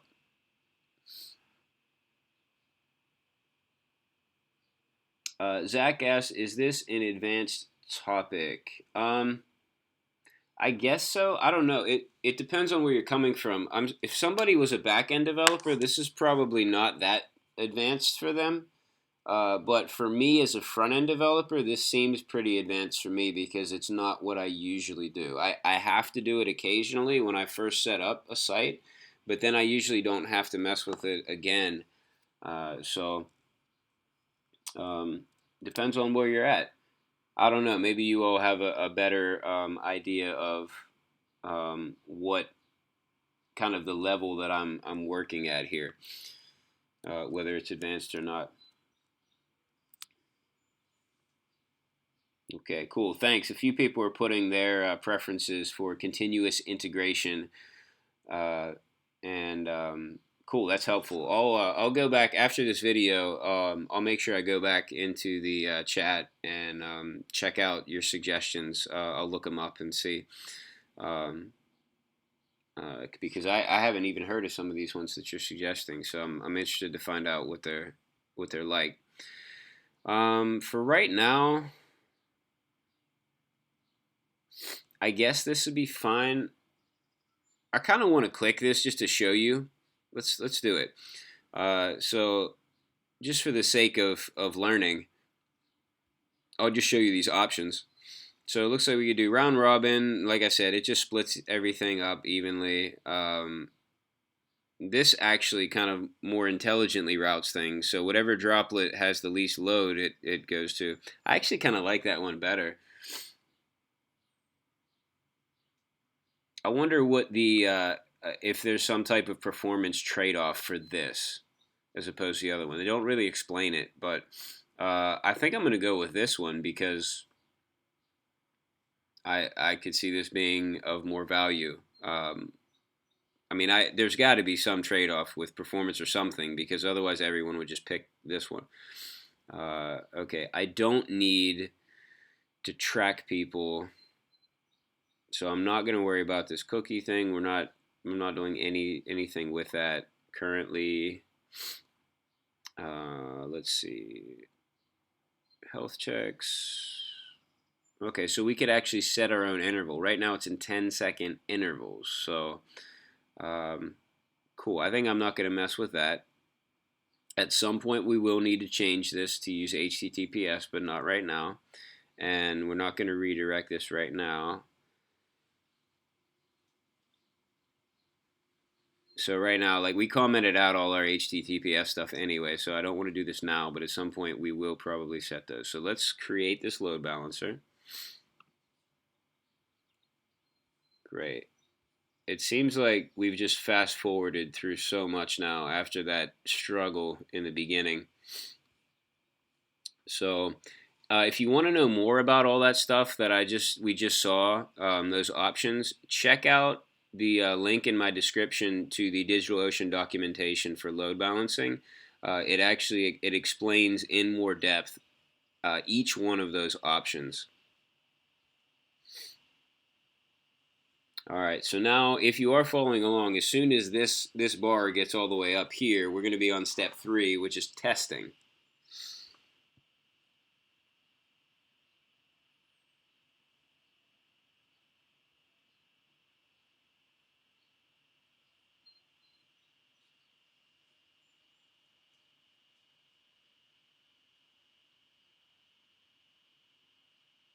Okay, I'm going to check back in the live stream now while we're waiting, or the live chat, sorry.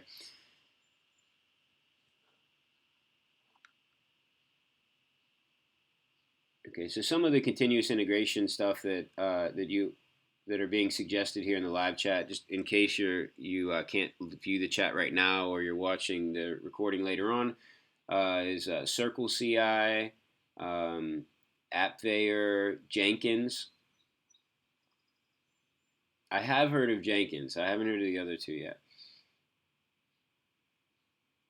Okay, so Sean says, in terms of backend, he says this is fairly simple because DigitalOcean does all the heavy lifting for you automatically. It would be advanced if you had to set up all manually. Yeah, definitely. When I was first thinking about doing this, and I didn't realize that DigitalOcean did all this. I mean, you pay more, right? It's like $20 a month for them to handle it all.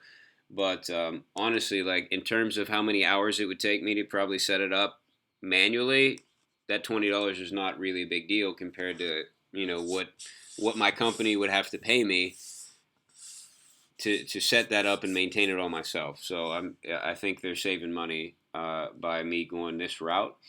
So yeah, I was a little bit afraid of having to do it all manually. I mean, it was like fear mixed with excitement. Sometimes it's cool to like tackle some big difficult thing, but at the same time, uh, there's just so many hours in the day. I have other projects, so I wasn't sure I'd have the time to get to it.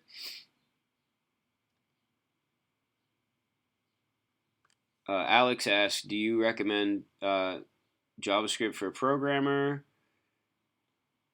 He says, do you recommend lean JavaScript for a programmer? I'm assuming you meant learn JavaScript, or is there something called lean JavaScript and I'm just misunderstanding? So, assuming you're meaning, do you recommend learning JavaScript? I'm going to say, yeah, but I mean, this is coming from somebody who primarily uses JavaScript. So, I think most people would recommend that you learn, the thing that they know. So the reason that I am going with JavaScript is because there are a lot of jobs for JavaScript right now, and there are a lot of things that can be built with JavaScript, and JavaScript can be used on both the client side and the server side. So it offers me the opportunity to focus my time and my training on one language instead of multiple languages and be able to build apps completely, front end and back end with just one language. So for me, it's a time saving thing of I know I don't have all the time in the world to spend learning things, so why not just learn one language that I can build complete things with instead of having to learn two different languages. I have done some stuff with. I built a calculator once in C++. I've done some things with C Sharp. I do WordPress type stuff with PHP.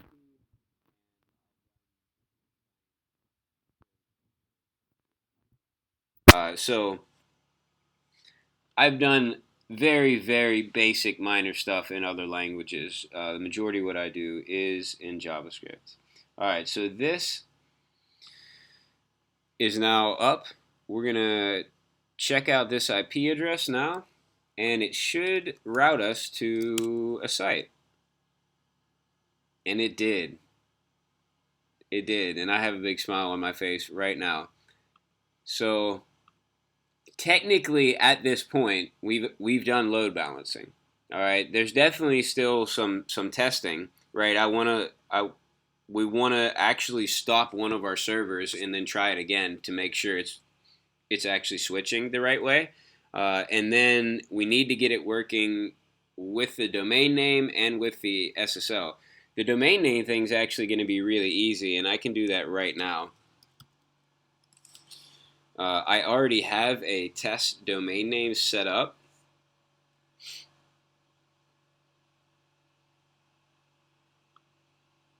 So I'm going to point it to that address. Let me see. I'm going to do the login and stuff on my other screen, and then I can show you what I'm doing.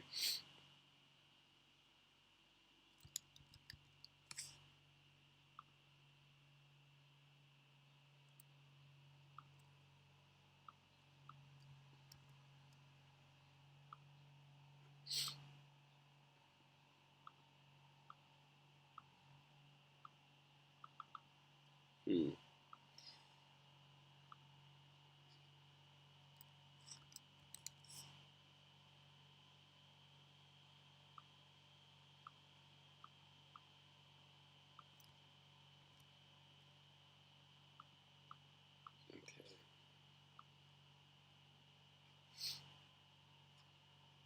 All right, so let me make sure I copy this IP so that I get the right one. And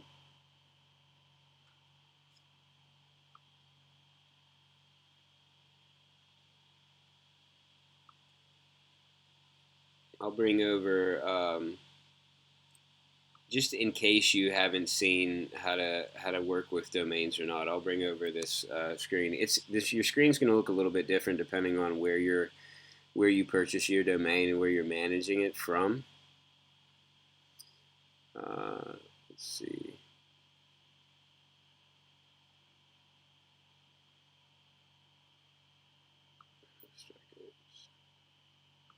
Okay, so check this out. If you watched, I don't know, maybe a few weeks ago, we worked with this before. I'm going to bring this up just a bit. Thor, I just checked the live chat. Thor mentioned C and C++, not really a great idea for beginners. Yeah, I mean, I did well in the class. I got a really good grade. This was in college. I took a course on it. It was one of my few computer related courses that I took because my degree's in business. But I did really well in it. I got a good grade, and I always got the assignments done, really quickly. But it didn't make me want to do uh, any type of programming. All right, so basically, here's our records. This is just a list of this is our main domain, right? So this is pointed to our main DigitalOcean droplet, right? That's live right now. It's just and we're using the A address. This is a www version, so you do have to have a separate www version if you want people to be able to get to there from typing in www. And then these are all the subdomains. So we have our WP subdomain is where our WordPress backend for this site is living, and then we have this test one. So I'm going to change the test one. If you remember, that used to be pointed to here. It used to have this IP address, but now we're gonna change that. I'm going to save it, and if this takes a while to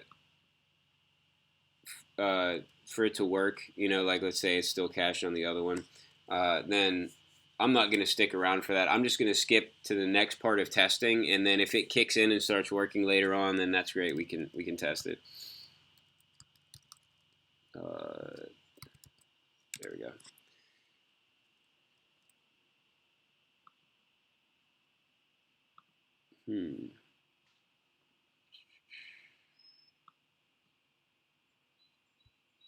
Maybe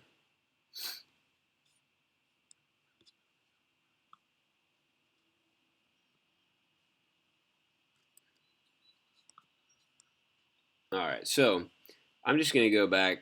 Like I said, I don't know if that'll kick in, but at least I have it pointed there, so it'll kick in at some point. If you remember last time we tried to point a domain, it was a while. It was way longer than I thought it would be. I think it was we waited around for like a half an hour. Um, okay, so Thor said it is working fine, fine there. So awesome. So yeah, it's probably just some sort of caching on my end, and so not really a big deal. I didn't. It's not like I expected that would not work. That's pretty simple. So so let's just stop one of these servers, and I mean obviously it should work, but let's test it. Where am I at? So I'm trying to find my there it is. All right, so let's go to one of these, and I just stop that, and let's see. Well, I actually have to shut down Nginx. Here's what I want to know: does it need to completely shut down, or if it gets an error because my node server is shut down, will that be enough?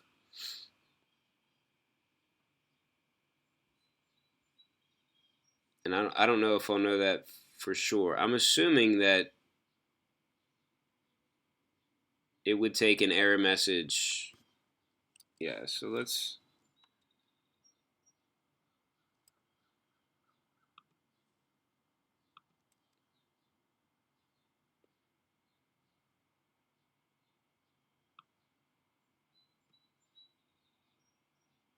try this out.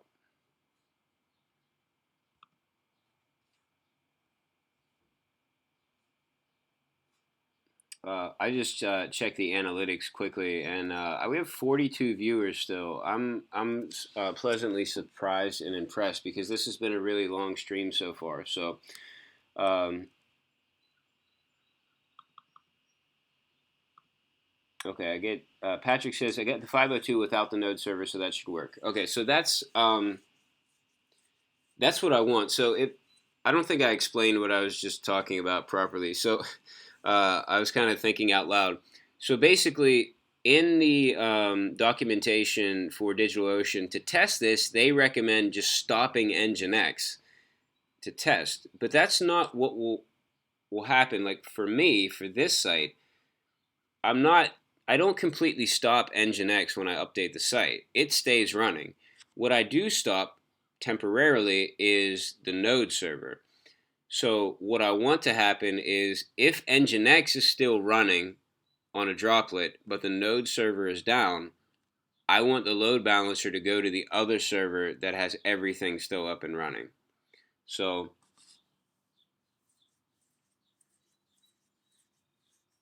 that's I'm not exactly sure. The only way I know how to test that is to change something on one of these sites, and then I could actually tell which one I'm being directed to. Anybody have a better idea? I kind of don't. I don't really want to take the time. Yeah,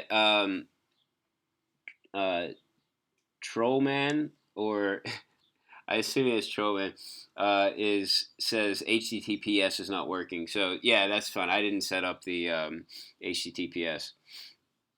Oh, the access log. Yes, awesome. So Thor says check the access log. So um, that. All right. So let's. I don't know if I even want to attempt checking this access log before, since I failed at it last time. Um, let's see. I'm thinking for a second, like, is it worth it to take the time to really change stuff and try to test this now? Because otherwise, I will actually have to change something, like, and by eventually I mean like either later today or tomorrow morning. I will really actually make an update to the site, and then it will be obvious whether or not this is working. So I guess I could try. So Thor actually just gave me the exact command so I can copy and paste. So thank you for that. It's definitely going to be easy enough now. And sudo, right? So do I need sudo?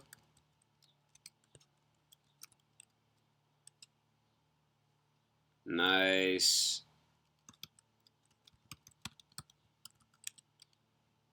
Oh, wow, okay. And then shift.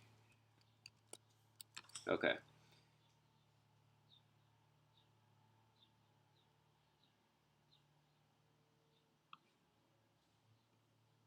All right, so this is telling me all the traffic that I'm getting. So what I should do now, correct me if I'm wrong, is go back here a few times and keep track of what's going on.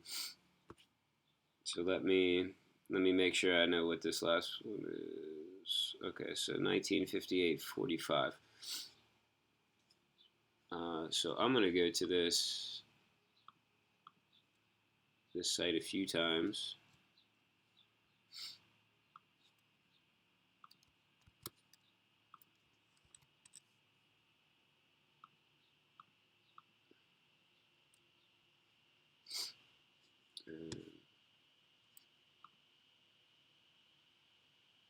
I have to reopen. Okay, so this one doesn't do the live reloading, so I have to reopen it. Okay, good. All right, so the other one that I was trying to use that wouldn't work earlier in this stream, it would have live reloaded. So I actually do have to stop this one. And how do I get out of this one? What's the proper command here? Q. All right, Q. There's only like 4 different options to get out of something on the command line, so I just try them all.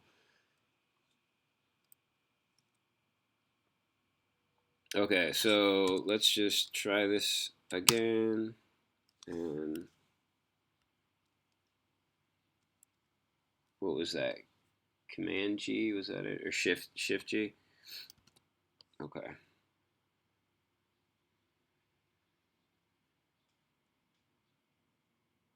Hmm.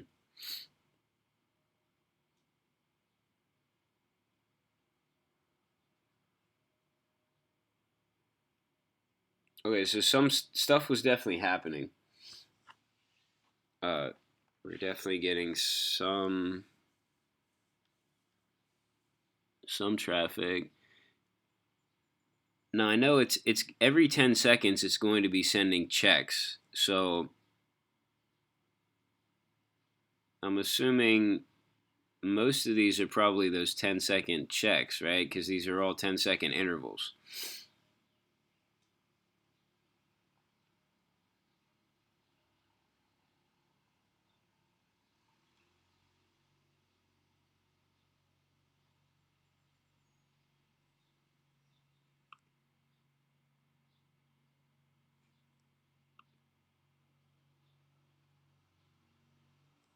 Oh, okay. Let's see. It says I can reload by typing E. How do I do that?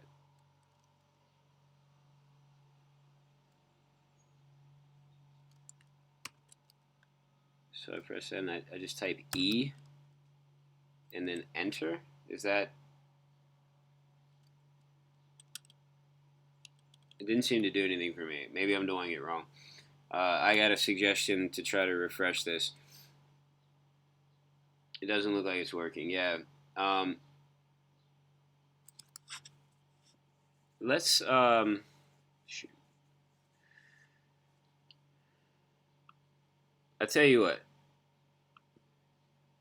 I don't want to spend a ton of time because I don't want to waste your time with this. I just had a thought.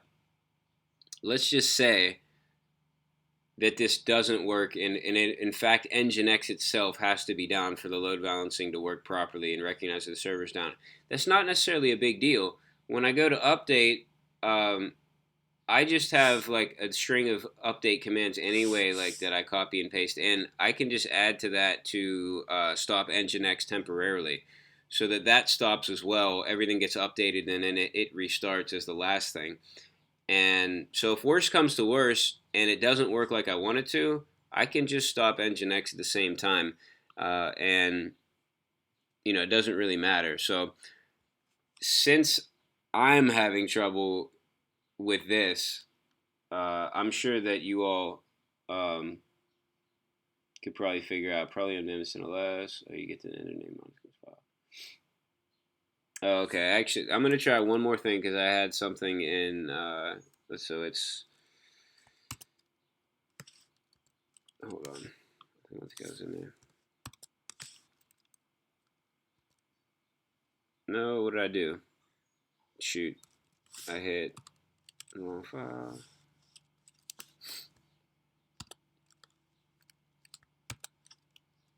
E and then that.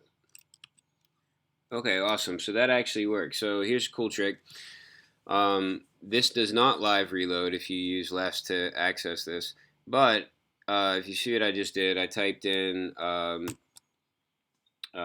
colon and then E and then just random characters and hit enter. It says no such file or directory, but when it goes back in, it actually updates it. So I don't have to go back out and come back in. It is updated.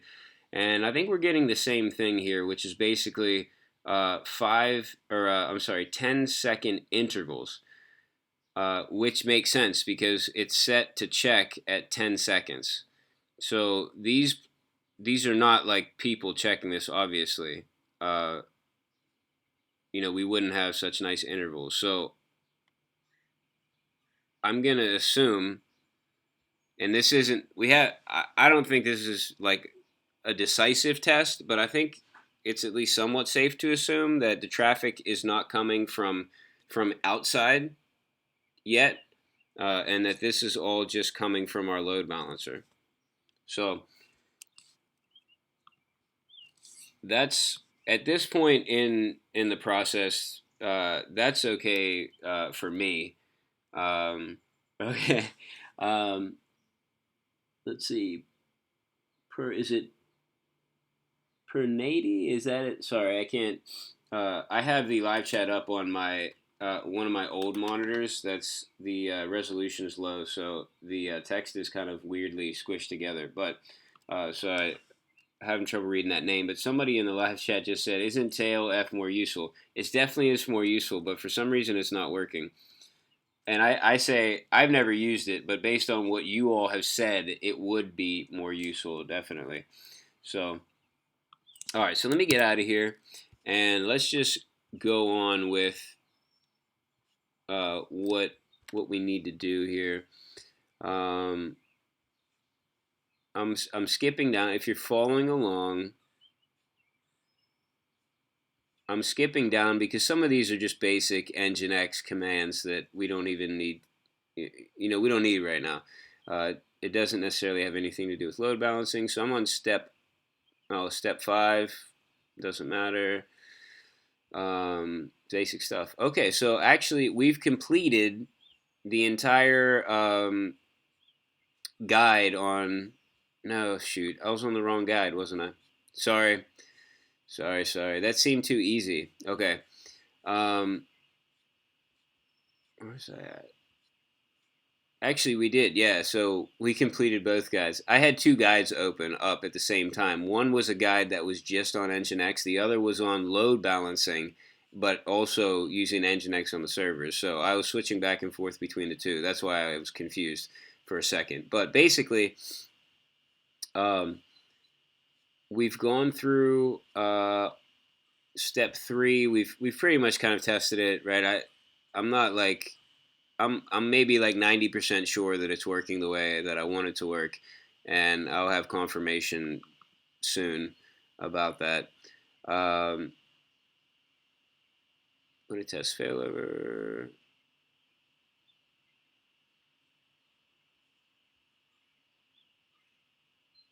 Oh man, let me check this out on DigitalOcean here for a second. Um, let's go in here and see. If I had just read farther in the instructions, this would have saved so much time. Our number 2 droplet that we took down node on, but not Nginx, is actually reading as down, and it's been down for a while. So that is confirmation that we needed. That in fact, as long as node is down, even if Nginx is still up, it's still going to count it as down. That's what we need. So excellent. That's what we wanted. Now, adding more droplets. Basically, the process to add more droplets seems really simple. You literally just go to add more droplets and you add a droplet and then it'll work. So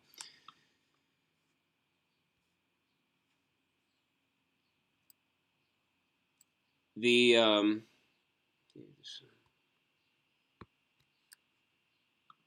basically what we need to do now, which I'm probably not going to do it now because this has been such a long stream. If you're just joining for the first time, my goal was to keep my streams to half an hour, but I usually fail at that, and my streams are closer to an hour. Sometimes, like somewhere between a half an hour and an hour. So this stream's definitely been way longer than normal. I did get started late because I was streaming on on a different computer than I normally do, and so I had some issues, or it wasn't the audio or the video wasn't displaying properly. So I think this is gonna probably be a two-parter. So tomorrow at 2 p.m., unless something weird happens, I should be able to stream again tomorrow at 2 p.m. I will go over how to configure the SSL to work. So I'm not going to work on this anymore. We'll pick up right where we left off. The only thing I'm going to do is I'm going to read up on how to configure the SSL.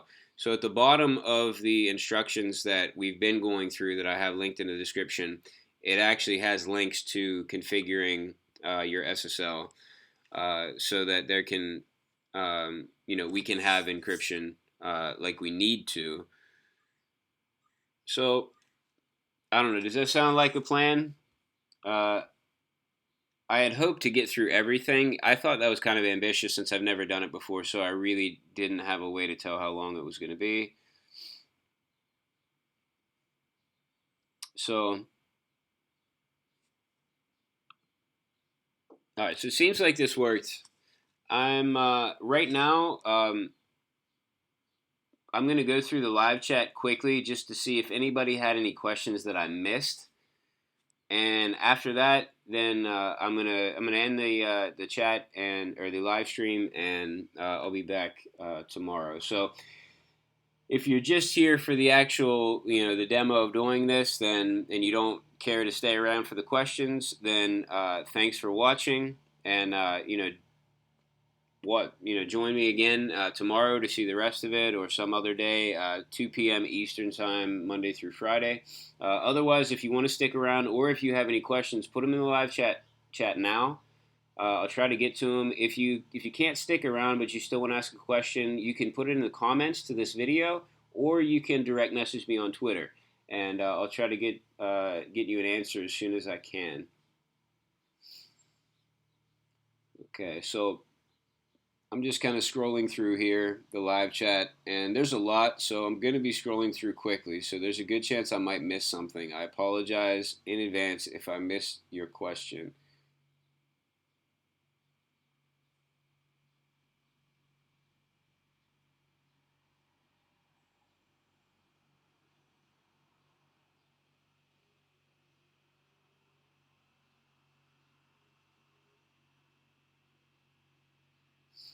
Yeah, it looks like there's a lot of good back and forth discussion between you all in the live chat, which is awesome. I like that.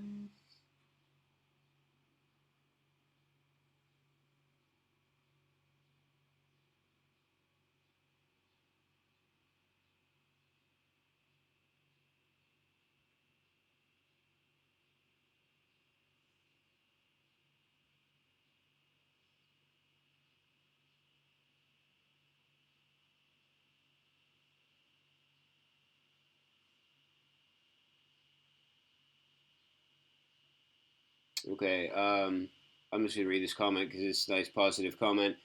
Um, Brentor. I don't know how. I'm assuming that this three in the middle of this name is meant to be an E, so I'm gonna say Brentor. Uh, it says I find setting up and configuring this stuff super fun. Awesome. I'm glad.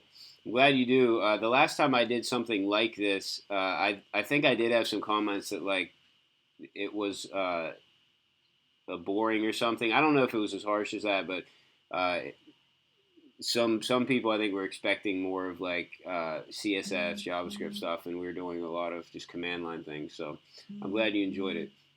I think this stuff's kind of fun. I don't know if I'd want to do this day in day out like everything, but I enjoy it when I do have to do it.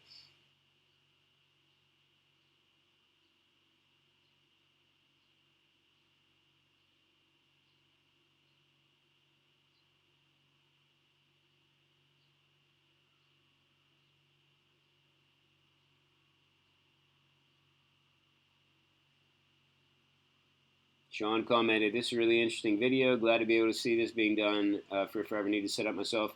Yeah, I mean, I think I made a lot of mistakes during this, and it took a lot longer than it should have. But hopefully, like if you just see where I messed up at, and that helps you to avoid it, then that's I'm happy that I could at least help in that way. So even my mistakes could hopefully help somebody out.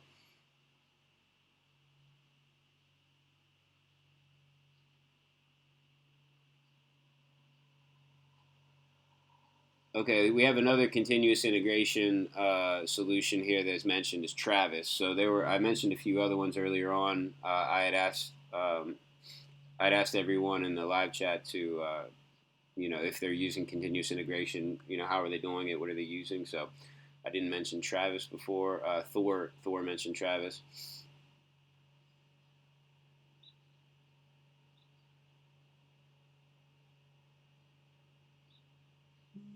Somebody mentions GitLab. Who else? Uh, GitLab CI is nice.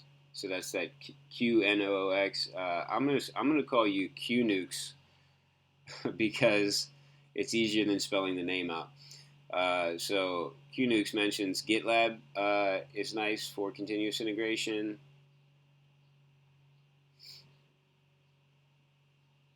Sebastian said, "I can hear your MacBook's fans." I couldn't. I always have headphones on playing music so that I have a tendency to speak kind of low, and maybe mumble a little bit. So I want to make sure y'all can hear me. So I put headphones on and play music, and it helps me to talk louder because I can't really hear myself that well. And also, it helps me to not be distracted by other noises, which I think somebody is mowing their lawn. My neighbor is, which is like constant. I can't stand it. There's always somebody mowing their lawn next to me, so there's never any like quiet. So I apologize if you're hearing the background noise, but I believe it. I'm proud of my laptop now. I was wondering how it would stand, the live stream, but so far it's been fine. Earlier today, it just totally froze up. I had to completely restart it, and I wasn't even doing anything. I had some browser windows open, a code editor, and Spotify, and I mean that was not that much.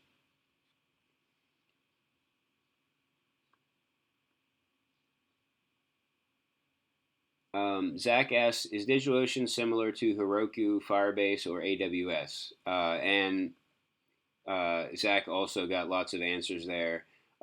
So some answers: AWS, definitely similar. Yeah, I would say it's most similar. Now I'll say this: I've only played around with Heroku, and I haven't ever used Firebase. Uh, but I would say agree. It's definitely the most similar to AWS. And I think AWS came out with like a direct competitor to DigitalOcean that's like super simple to use. I think they came out with that sometime within the last. I don't know for sure. It was for sure within the last year though. I don't remember what it's called. Everything has a weird name on AWS. I can't keep them straight.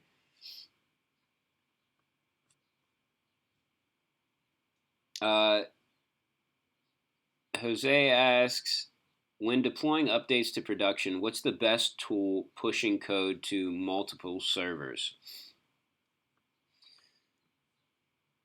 And let's see, I know he probably got some answers here. So Thor says some kind of continuous integration. Patrick, Heroku is nice.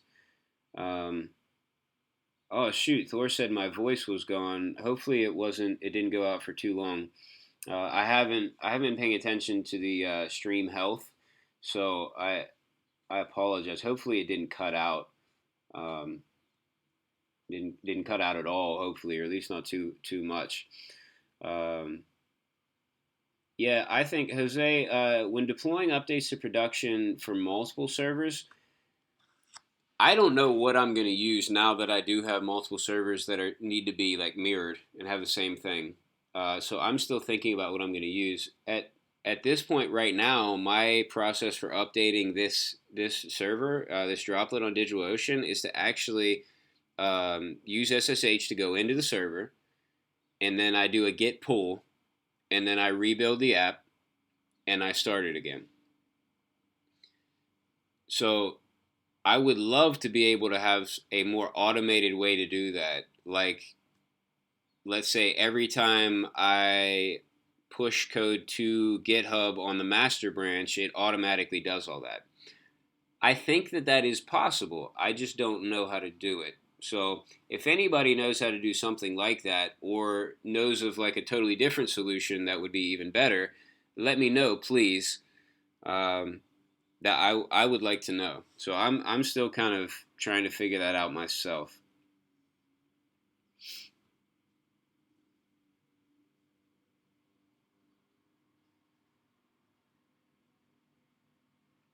Zach asked, "Does anyone have some good recommendations on books about getting better at problem solving?"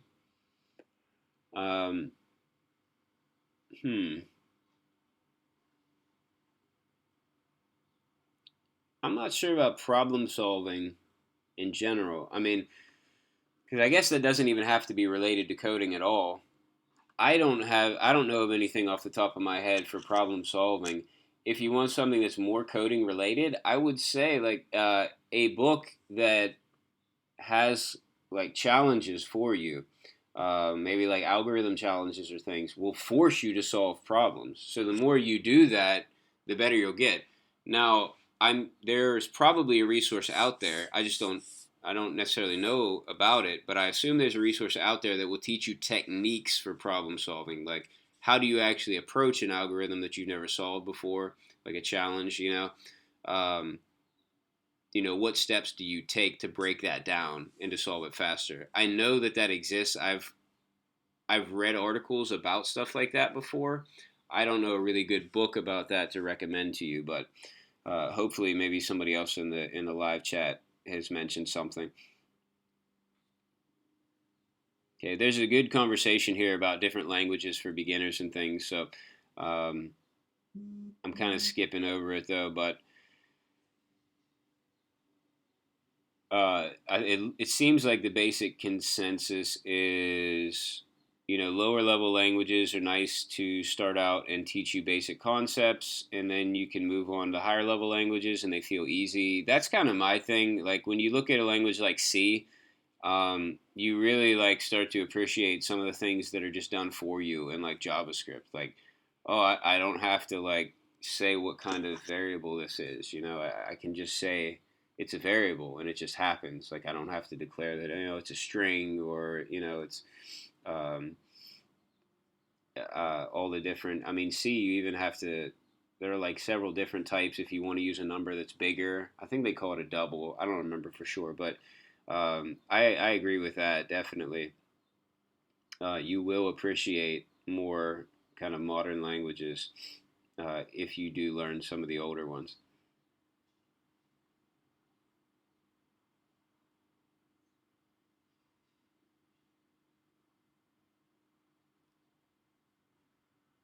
Sean recommends Python for beginners. Yeah, I've done some stuff with Python. It's really cool because there's not like it's a lot with indentation and not necessarily like semicolons. So It was kind of fun.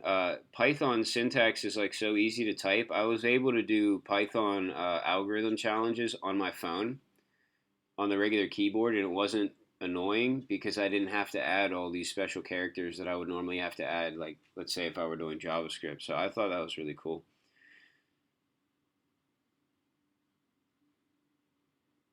Okay, I'm getting towards the end of the live chat.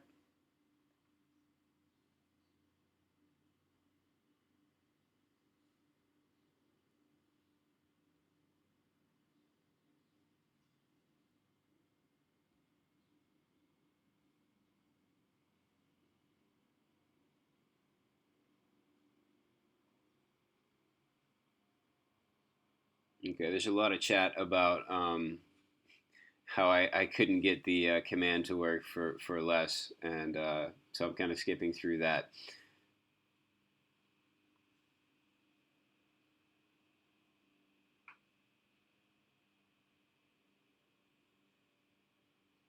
Oh, okay. Patrick says you can change the health checks to hit the node server port. So that's cool. It looks like I won't have to do that, but that's actually good to know that that feature is available.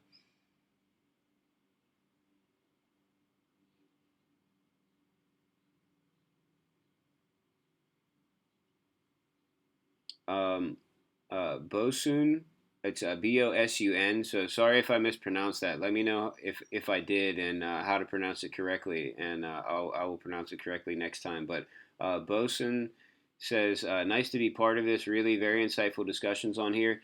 Yeah, I feel like in this stream it wasn't so much me giving anything helpful, but the live chat was just super helpful. So if you are watching later on and you don't really have access to the live chat, um, sorry about that. I'm trying to read off as much as I can from the live chat so you can get something out of that. But yeah, it's just you all have been amazing in the live chat. I'm definitely gonna save this chat and reference it in the future. Rohan asks, no questions, but what's your handle on Twitter? I'd love to follow you. It's it's Jesse R Weigel. So JESSERWIGEL, and I just looked down two lines, and someone already put it in there. So if you've watched any of my other streams, you know that I frequently do that. I don't read down farther and I answer a question that's already been answered. So I also link to my Twitter in the description for the video. So it's there if you don't want to have to type it in. You can link right there to my Twitter account. I have my own YouTube channel as well, and there's a link to that. And I have my other social media stuff linked from there. So if you care to follow me on any other social media, you can. I'm on like most of the main social media things, but I'm primarily active on YouTube and Twitter, and I do some Instagram stuff too, but not really a lot of code. I just like take pictures of the food that I cook and put it up there. Occasionally, I do some code stuff, but that's pretty much it. You're free to follow me on LinkedIn too if you want for connections, but I don't. Other than for networking, I'm not really on there that often, and I'm not on. Yeah, I'm like on most of the other networks, but I don't really do anything with them.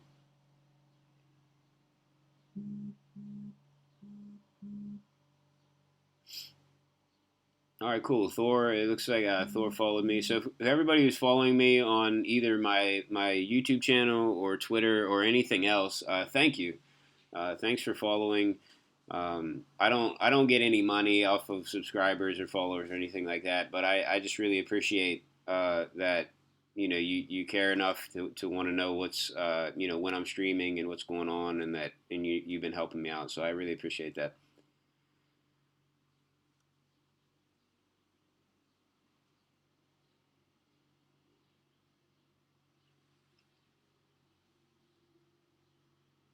Umberto says, I'm in an HR office. That is more like a sports club with the atmosphere my coworkers prefer.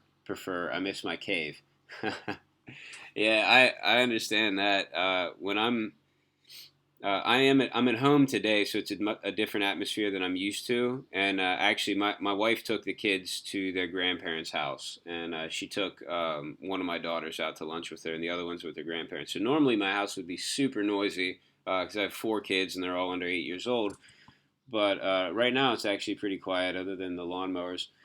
And but when I am at work, I just like lock myself in my office, and my coworkers call it the cave. I keep the lights out and I stay locked in with headphones on. So I'm not antisocial. I just get a lot more done without interruptions. So okay, so the person that I said say my name is Qnox. Okay, so I don't even remember how I pronounced it, but the name is Qnox. So I will do my best to try to remember that and pronounce it correctly. Qnox. That definitely makes more sense than what I was trying to say. So thanks for letting me know how to pronounce that. If I ever mispronounce anybody's name on here, let me know. I don't want to I don't want to be mispronouncing your name. Patrick said, dinner bell just rang. Thanks for the stream, Jesse. I'll be back tomorrow. All right. Yeah, awesome. Thanks for watching, Patrick, and for hanging in here for, what was ended up being a really long stream. Hugo says you can use Git hooks. So I think that's probably in response to me talking about ways to push code to multiple droplets, multiple servers. So I've read a little bit about Git hooks, but I haven't been too successful with them. So maybe I'm gonna have to read some more about that.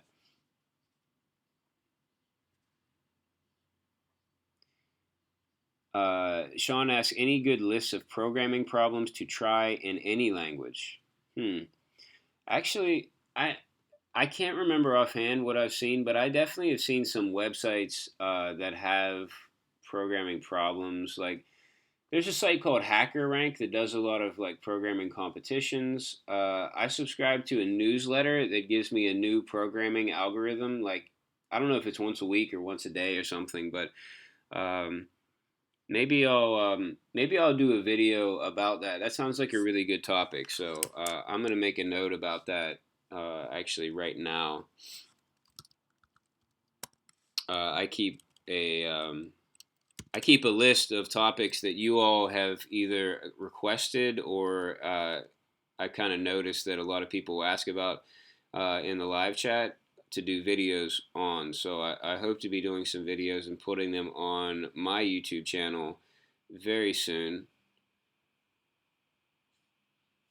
So I will add that to the list because that sounds like a useful thing to maybe highlight some places with good resources, good challenges to code in different languages, not just specifically for JavaScript or something like that.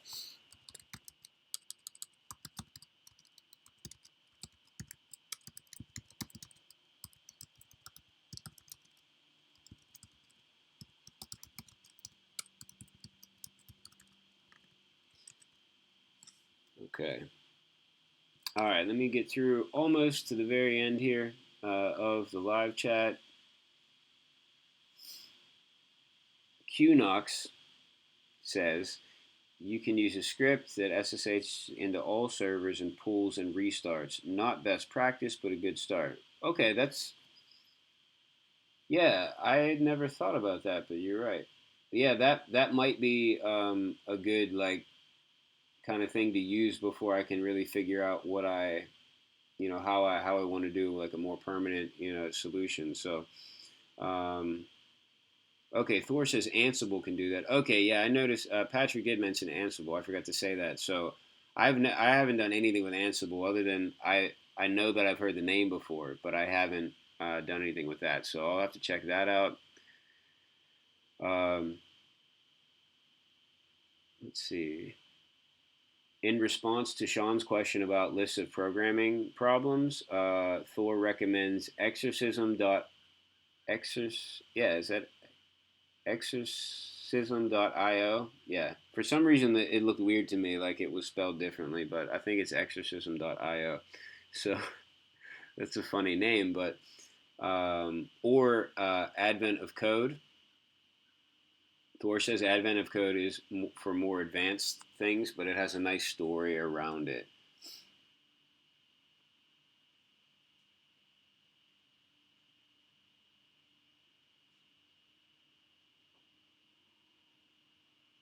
Okay, Thor says Ansible is actually really easy to set up and fast, so maybe I will have to give that a look.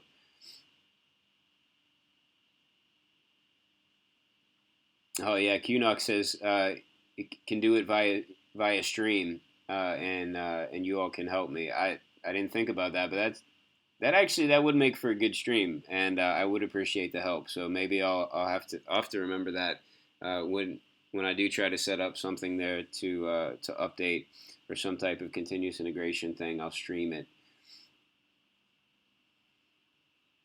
Chad says, "Hey everyone." Chad's coming in at the end there. Nice to have you here. Sorry that you missed most of it. The recording's going to be available just a few minutes after I end the stream, so you can check that out. It's pretty long. You could probably skip through a lot of the beginning. I'm gonna have to. I don't know. Maybe I can cut out the beginning, or at least put like a timestamp somewhere in the description so people can skip that. Because I was having a lot of issues with my streaming at the beginning.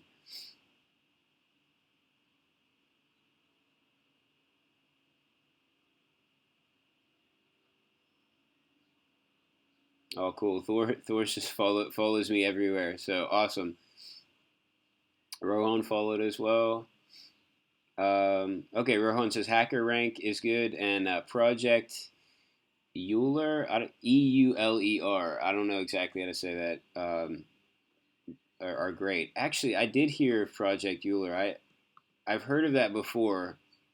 I'll have to check it out again because I can't remember what exactly it was like. But I now that I see it, I remember that. There's also a subreddit, but Rohan says there's also a subreddit. Don't know how active it is. Okay, and last comment. Um, oh, now it's not the last one. I had one more sneak in there, but I can't. We still have 27 viewers even after this kind of epic length stream here. So we've been going for almost 2.5 hours. So for all of you 27 viewers, thanks for sticking around for this long.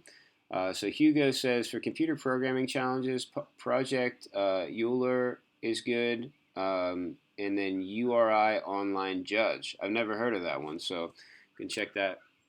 Oh, it's pronounced Euler, I guess. I guess it's German.